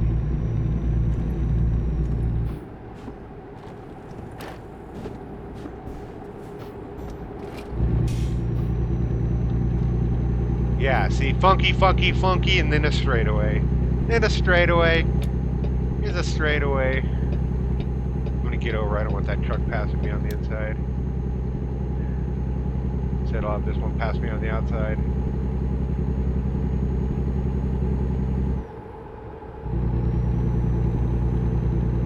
Especially if I slow down to 55 right here, which I'm not gonna do. He told me to slow down to 55. I'm gonna try it. I'm gonna wing it. Let's see if I can do the full 65. Oh, it's a little tight. It's a little tight. It got a little tight, but I made it. I think I'm gonna do 55 for this one. I don't care if I get passed on the outside. At least slow down into it and then speed up out of it. That's the way to do it. Like a NASCAR.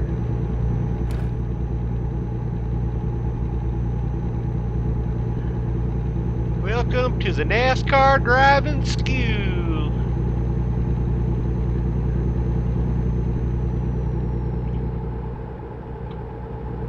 I think that was Dan Aykroyd who said that. In a movie in the 80s, I want to say Dr. Detroit.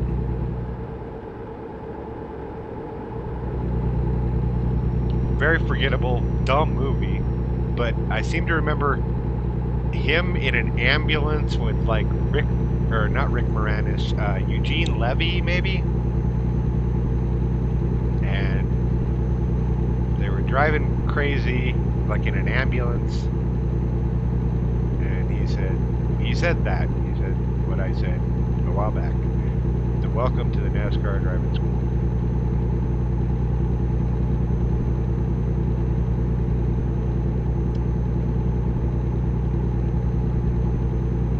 Anyway, if I have to explain that, it's not worth fucking.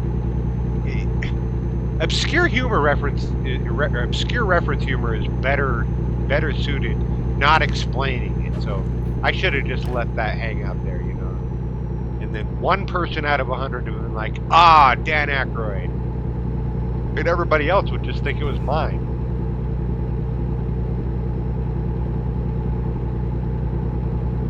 That's why I like telling.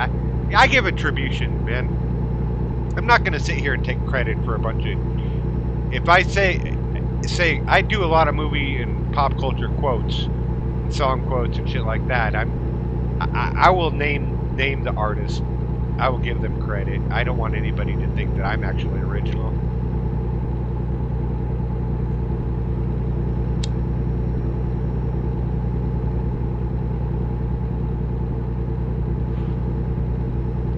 Rest area in 1 mile.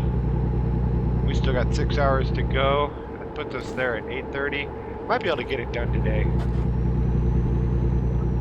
I think so. I think that's the goal, is to get this done in this sleep period. So there'll be no stopping at this rest area.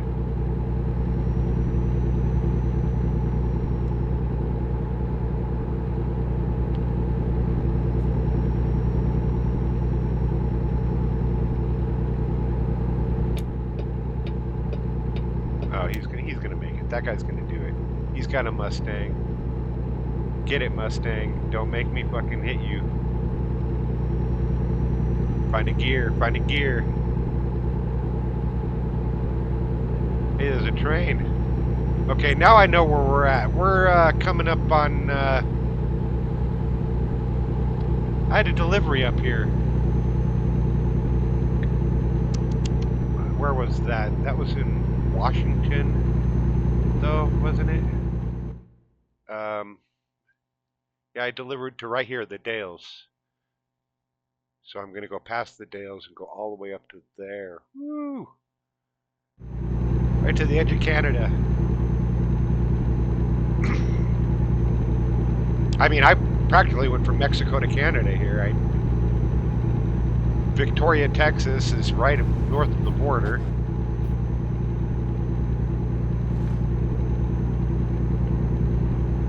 People don't know it, but there's like 14 illegals in that cab on this truck behind me. I'm hauling in the back. That's all them wheels.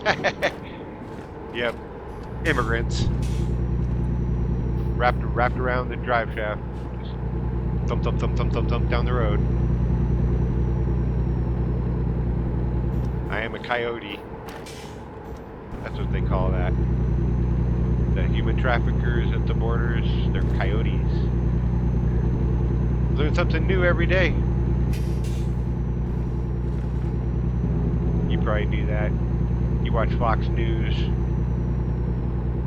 You probably got pictures of fucking Dean Cain aiming a gun at a coyote.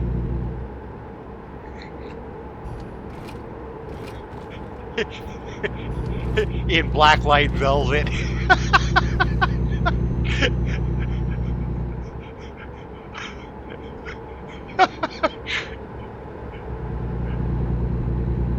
That's oh my god, I want that. I want that now.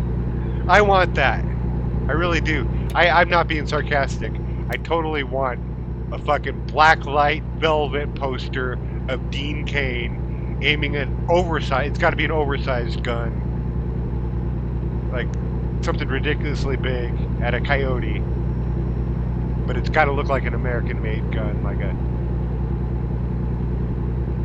I don't know, Smith & Wesson. Are they American-made? I think Colt is the American company. I don't think Ruger is American-made. They don't sound American-made with that name, Ruger. I mean,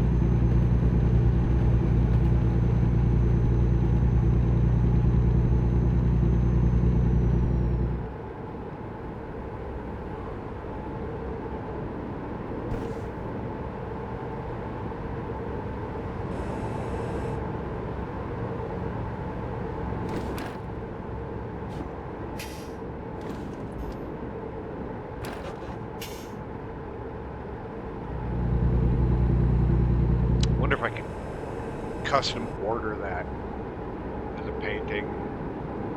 No, it can't be a painting. It's got to be. I don't know if you were around back. I don't know if they still make them, but they made these like almost felt like posters that they were blacklight posters. You know, They responded to blacklight, and they were like a felt material. That's what I want.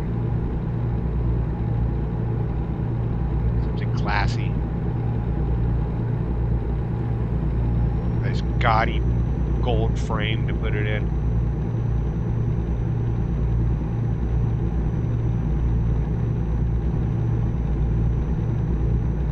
Fucking Dean Cain. That loser. You know he's doing it for the money. He's, hoping to catch a few fucking crazy dollars on his YouTube channel for podcasting about it. But he legit needs the fucking $50,000 sign up. I think he's broke, that Airbud ain't fucking paying the bills anymore, or whatever that was, Dog Christmas. He did a whole bunch of Dog Christmas movies or some shit. I don't know what they were. It's just with all the hub about him coming out recently, somebody did a video where they showed all the dog videos that he was in, and it's like, wow, that dude's been in a lot of dog videos. Movies. They're not videos. These are fucking production companies actually, showed up on location and did makeup and shit.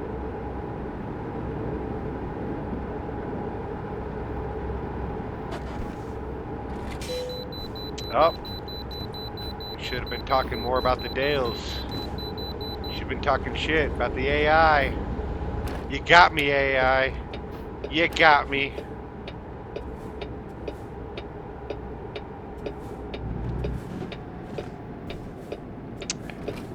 I will let you scan my nanobits.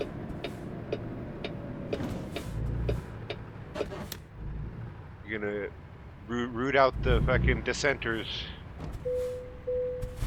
at 101,000 pounds.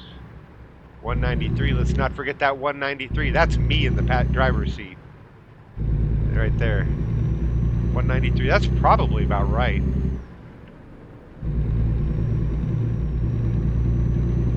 No, I'm probably a little over 200 right now, I would guess. 6 foot, 200, that's about right. I'm not feeling particularly thin, and I know that when I get really athletic for a while, or I don't eat a lot for, a couple days or a week or whatever, I feel thinner, and I know I can get down to the 185, 180 mark. And I know that, like, when I really pig out, I've had a family weekend where everybody's barbecuing and shit like that, I can get up to 205, just over 200. That's the heavy side. So I'm probably in about 195 right now, I would guess.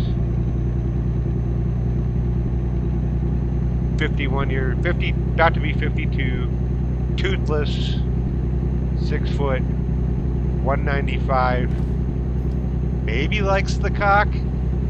Yeah, all these things are gonna fucking get me a date.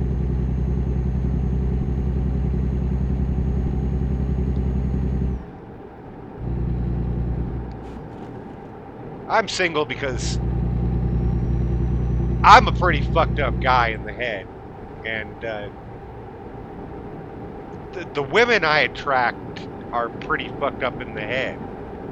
I've got a long history of very volatile, fucked up relationships because the only woman that would want to be with me is already messed up. You know what I mean? It just, I don't know. So I've been single for pretty much 10 years. I had a brief relationship with a girl in South Africa there that turned out to be a lot of catfishing and a lot of lying, but again, it was an example of a crazy fucking relationship. I'm coming over, dude. Yeah. He like that, eat some of my fucking truck. I wasn't gonna stop, you were gonna stop. I let him do a little bit of grind back there, cause fuck him. The game was trying to make me come to almost a complete stop to get over. And I'm not going to do that. I'm not going to play their games. Fucking AI. There ain't no AI in here. Although technically that is technically it's an artificial intelligence. Game pathing, all these cars do, that's a form of artificial intelligence. It's not general intelligence or anything like that, but it is an automaton. It is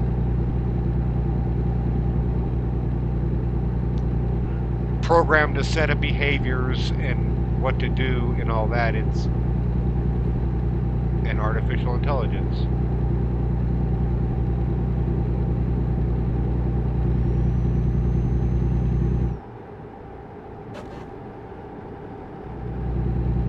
I can drive 55, but I have to.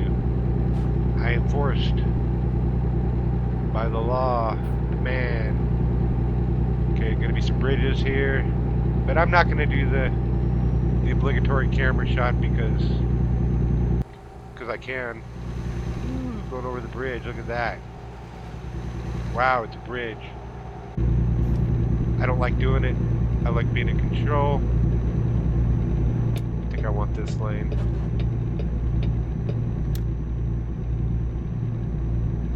I want to have control. I want a perfect body. And I want a perfect soul. I want you to notice when I'm not around. So very special. Good song. I can't sing. Actually, I can kind of sing, but you're not going to hear it because as long as I think somebody's listening, I will do it sarcastically because I have no confidence in my ability to sing. But every now and then I hear myself and it's like, wow, I actually can kind of sing. And it's just my complete lack of confidence that I'm not going to display that publicly. And also it doesn't help that I've lost my teeth, but actually, strangely enough, I think it's actually improved my voice when I'm singing. Because it's like the teeth kind of muffled it, and now I've got more, like, I don't know, presence, more, the note sounds clearer, and I don't know, when I get to singing, it sounds pretty good, actually.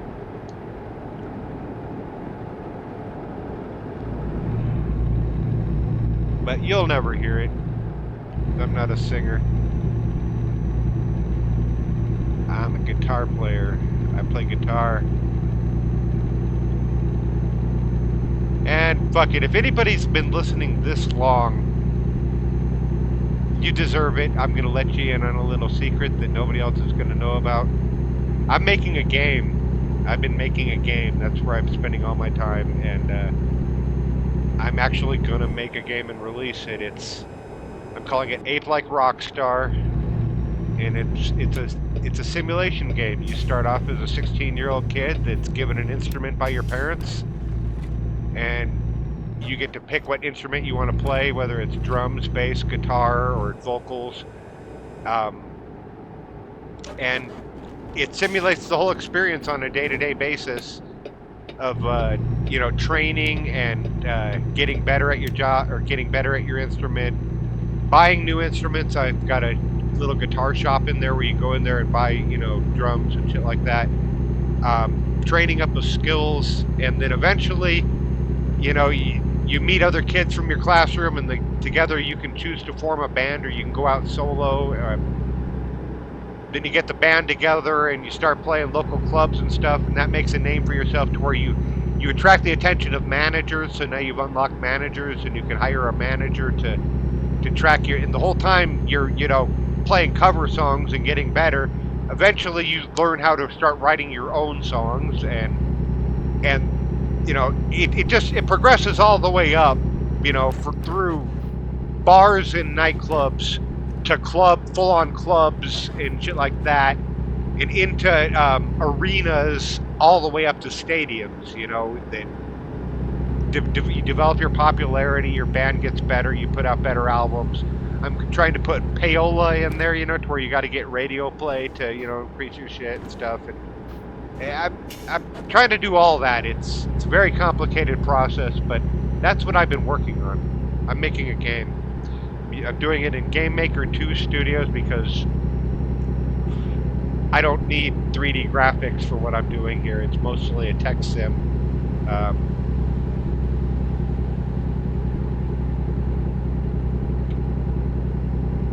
yeah, that's what I've been up to.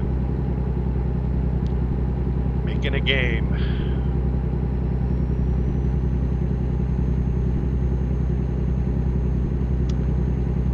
Anyway, that'll be fun. Maybe someday on the channel here, when I'm confident enough that I've got something that is looking close, like I could possibly release it someday, I'll do a video where I dive into the code and show how I put it all together, and because I don't care about all that. I'd hate to see somebody steal my idea. I mean, I've had that happen. I've had ideas for movies. I've had ideas that they don't necessarily get stolen. It's just given enough time, somebody else is going to think of that, you know. And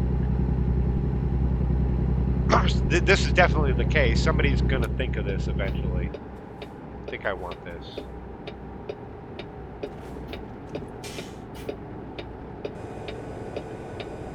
Yeah, it's only a matter of time before somebody comes up with a Rockstar simulation, and not like you know, playing the instruments. Although I do have that in there. I've made a mini game for when you train up. It's just like the video, you know, the Rockstar video games where you had to play the instrument, hit the key at the right time. It's the same exact concept. That like when you're how good you train up depends on how well you know, hit the notes during your training session. And your train up, like, you can use that as like a card to build songs. It's kind of I've done an interesting little system. Somebody else may come out with the Rockstar simulation, but I don't think they're going to do the same, you know, mechanics that I've got. That is a little bit like you know, Guitar Hero, a little bit like I don't know. I don't know, business management games and shit like that. That kind of game. And it's also a card collector game because you make this fucking fire truck. Look at that. It's slowing me down. Because when you practice, you in my game, you make cards. And those cards, you collect them, and you can use them and upgrade them and use them to make the songs. So it is a card collector game in that sense. That so I've blended, you know, multiple genres to come up with this. Graphics are kind of my shortcoming. That right now I'm just trying to get all the functionality together to where every click, every page, every room does what it's supposed to do. And then later I can go back and fine tune it and put things where they're supposed to be, you know. Right now I've got, you know, a simple text box to type the person's name, but later I want to jazz that up and put imagery on that page. But right now it serves the function. It lets the player input a name for their character.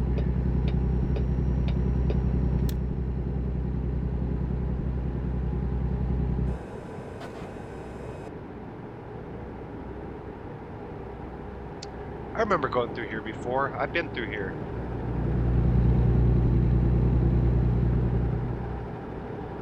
I've been through here. Been a while. A couple years.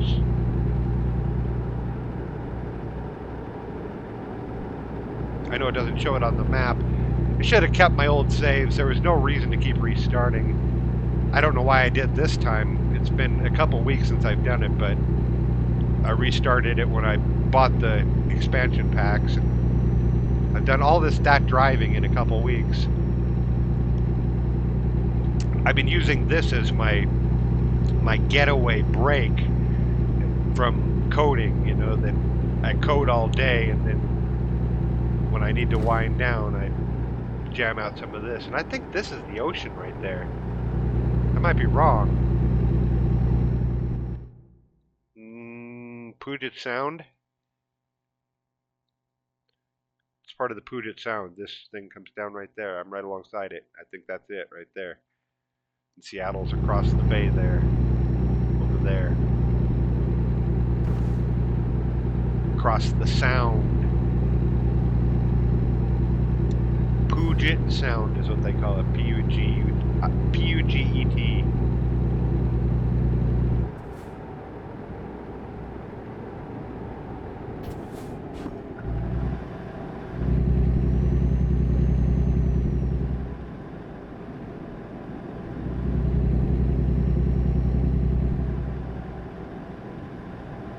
But it does, it goes out to the Pacific Ocean.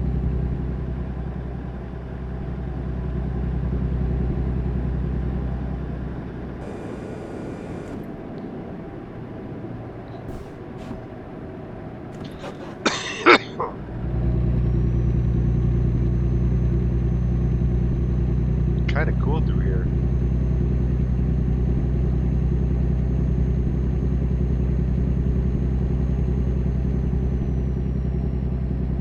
Taking it easy, enjoying the sights. Besides winding down, this video will be coming to an end once I make my delivery.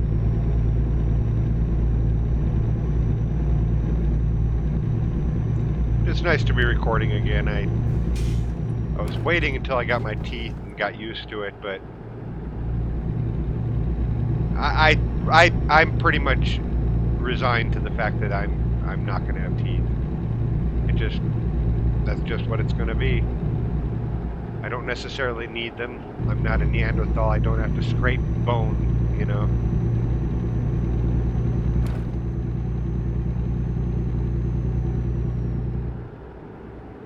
Luckily, there's lots of processed soft food for me.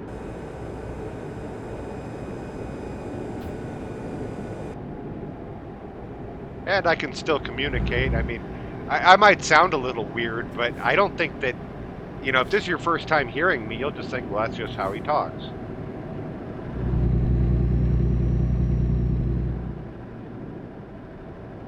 You're not going to really notice the difference between now and when I had my teeth.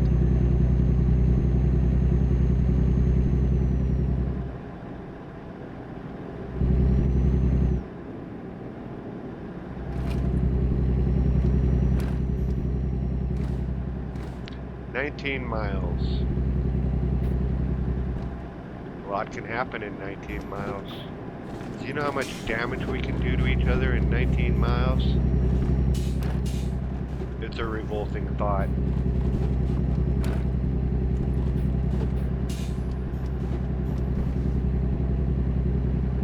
Kudos to anybody that can name that movie.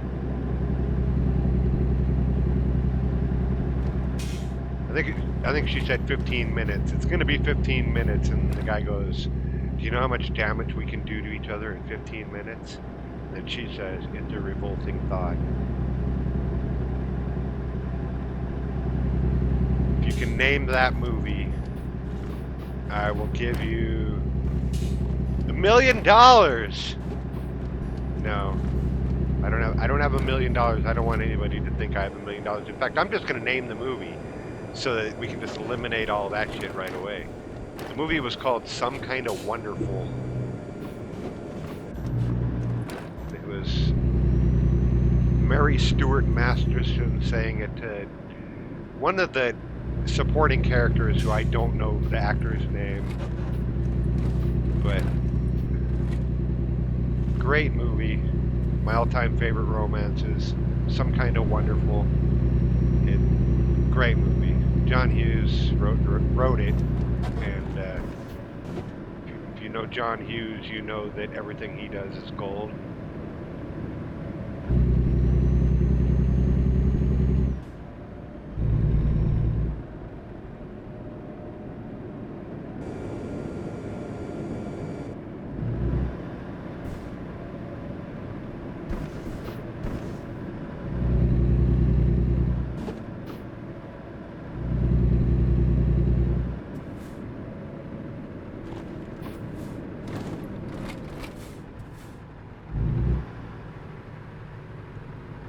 Doobie doobie doo. Oh, I hear feet walking around. That means somebody's awake upstairs. Must be after 5 in the morning. It is 5:30. Look at that. I tell my time by fucking the feet I hear above me. Who needs a clock when you've got wooden floors?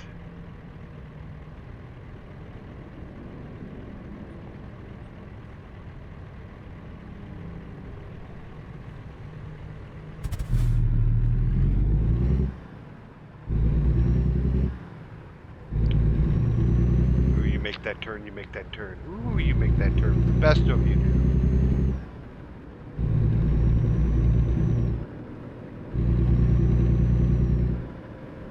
Right into another red light. This is what I'm talking about. The lights are if anything, they're timed to slow you down and make you keep stopping so that you have time to look outside your cab and look at everything. They want you to look around, you know, at wherever you have to stop, and they know that when you're driving, you don't get a whole lot of, you know, looking around. So this is how they do it in the game. They just make you stop at every fucking intersection in every town. If you want to avoid that, you just stay on the highway.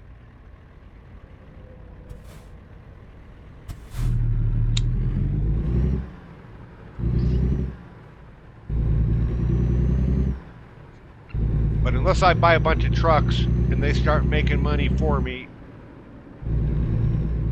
I have to make money. I can't just stay on the highway.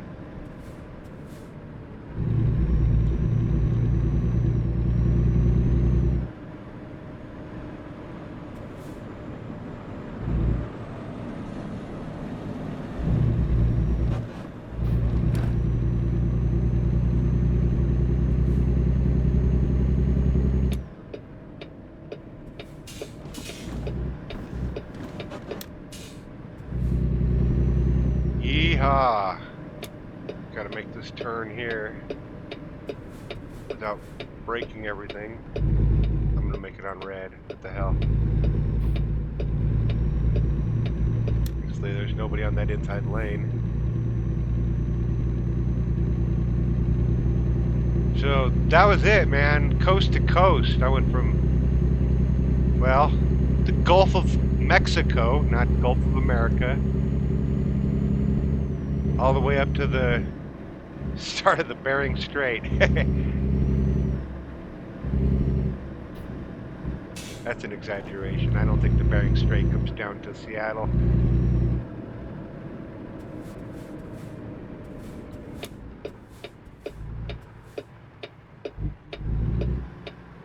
Okay, this is going to be a damn near impossible parking job. And I'm probably going to have to cheat it.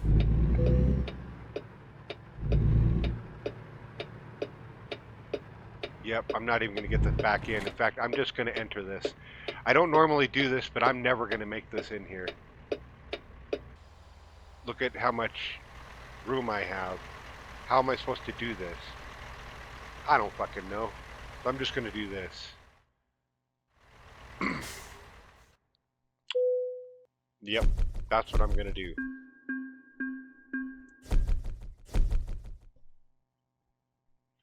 Should be good experience though. Hell yeah. Bling bling, nothing but a thing. So we'll level up my guy here and then we'll call it a day. I got all the hazardous cargoes, the long distance. I'm starting to up these. I should Probably. I should just focus on one though and get really good at that. I think that's the way to go. Keep doing high value cargo, and then I don't think I should spread these out.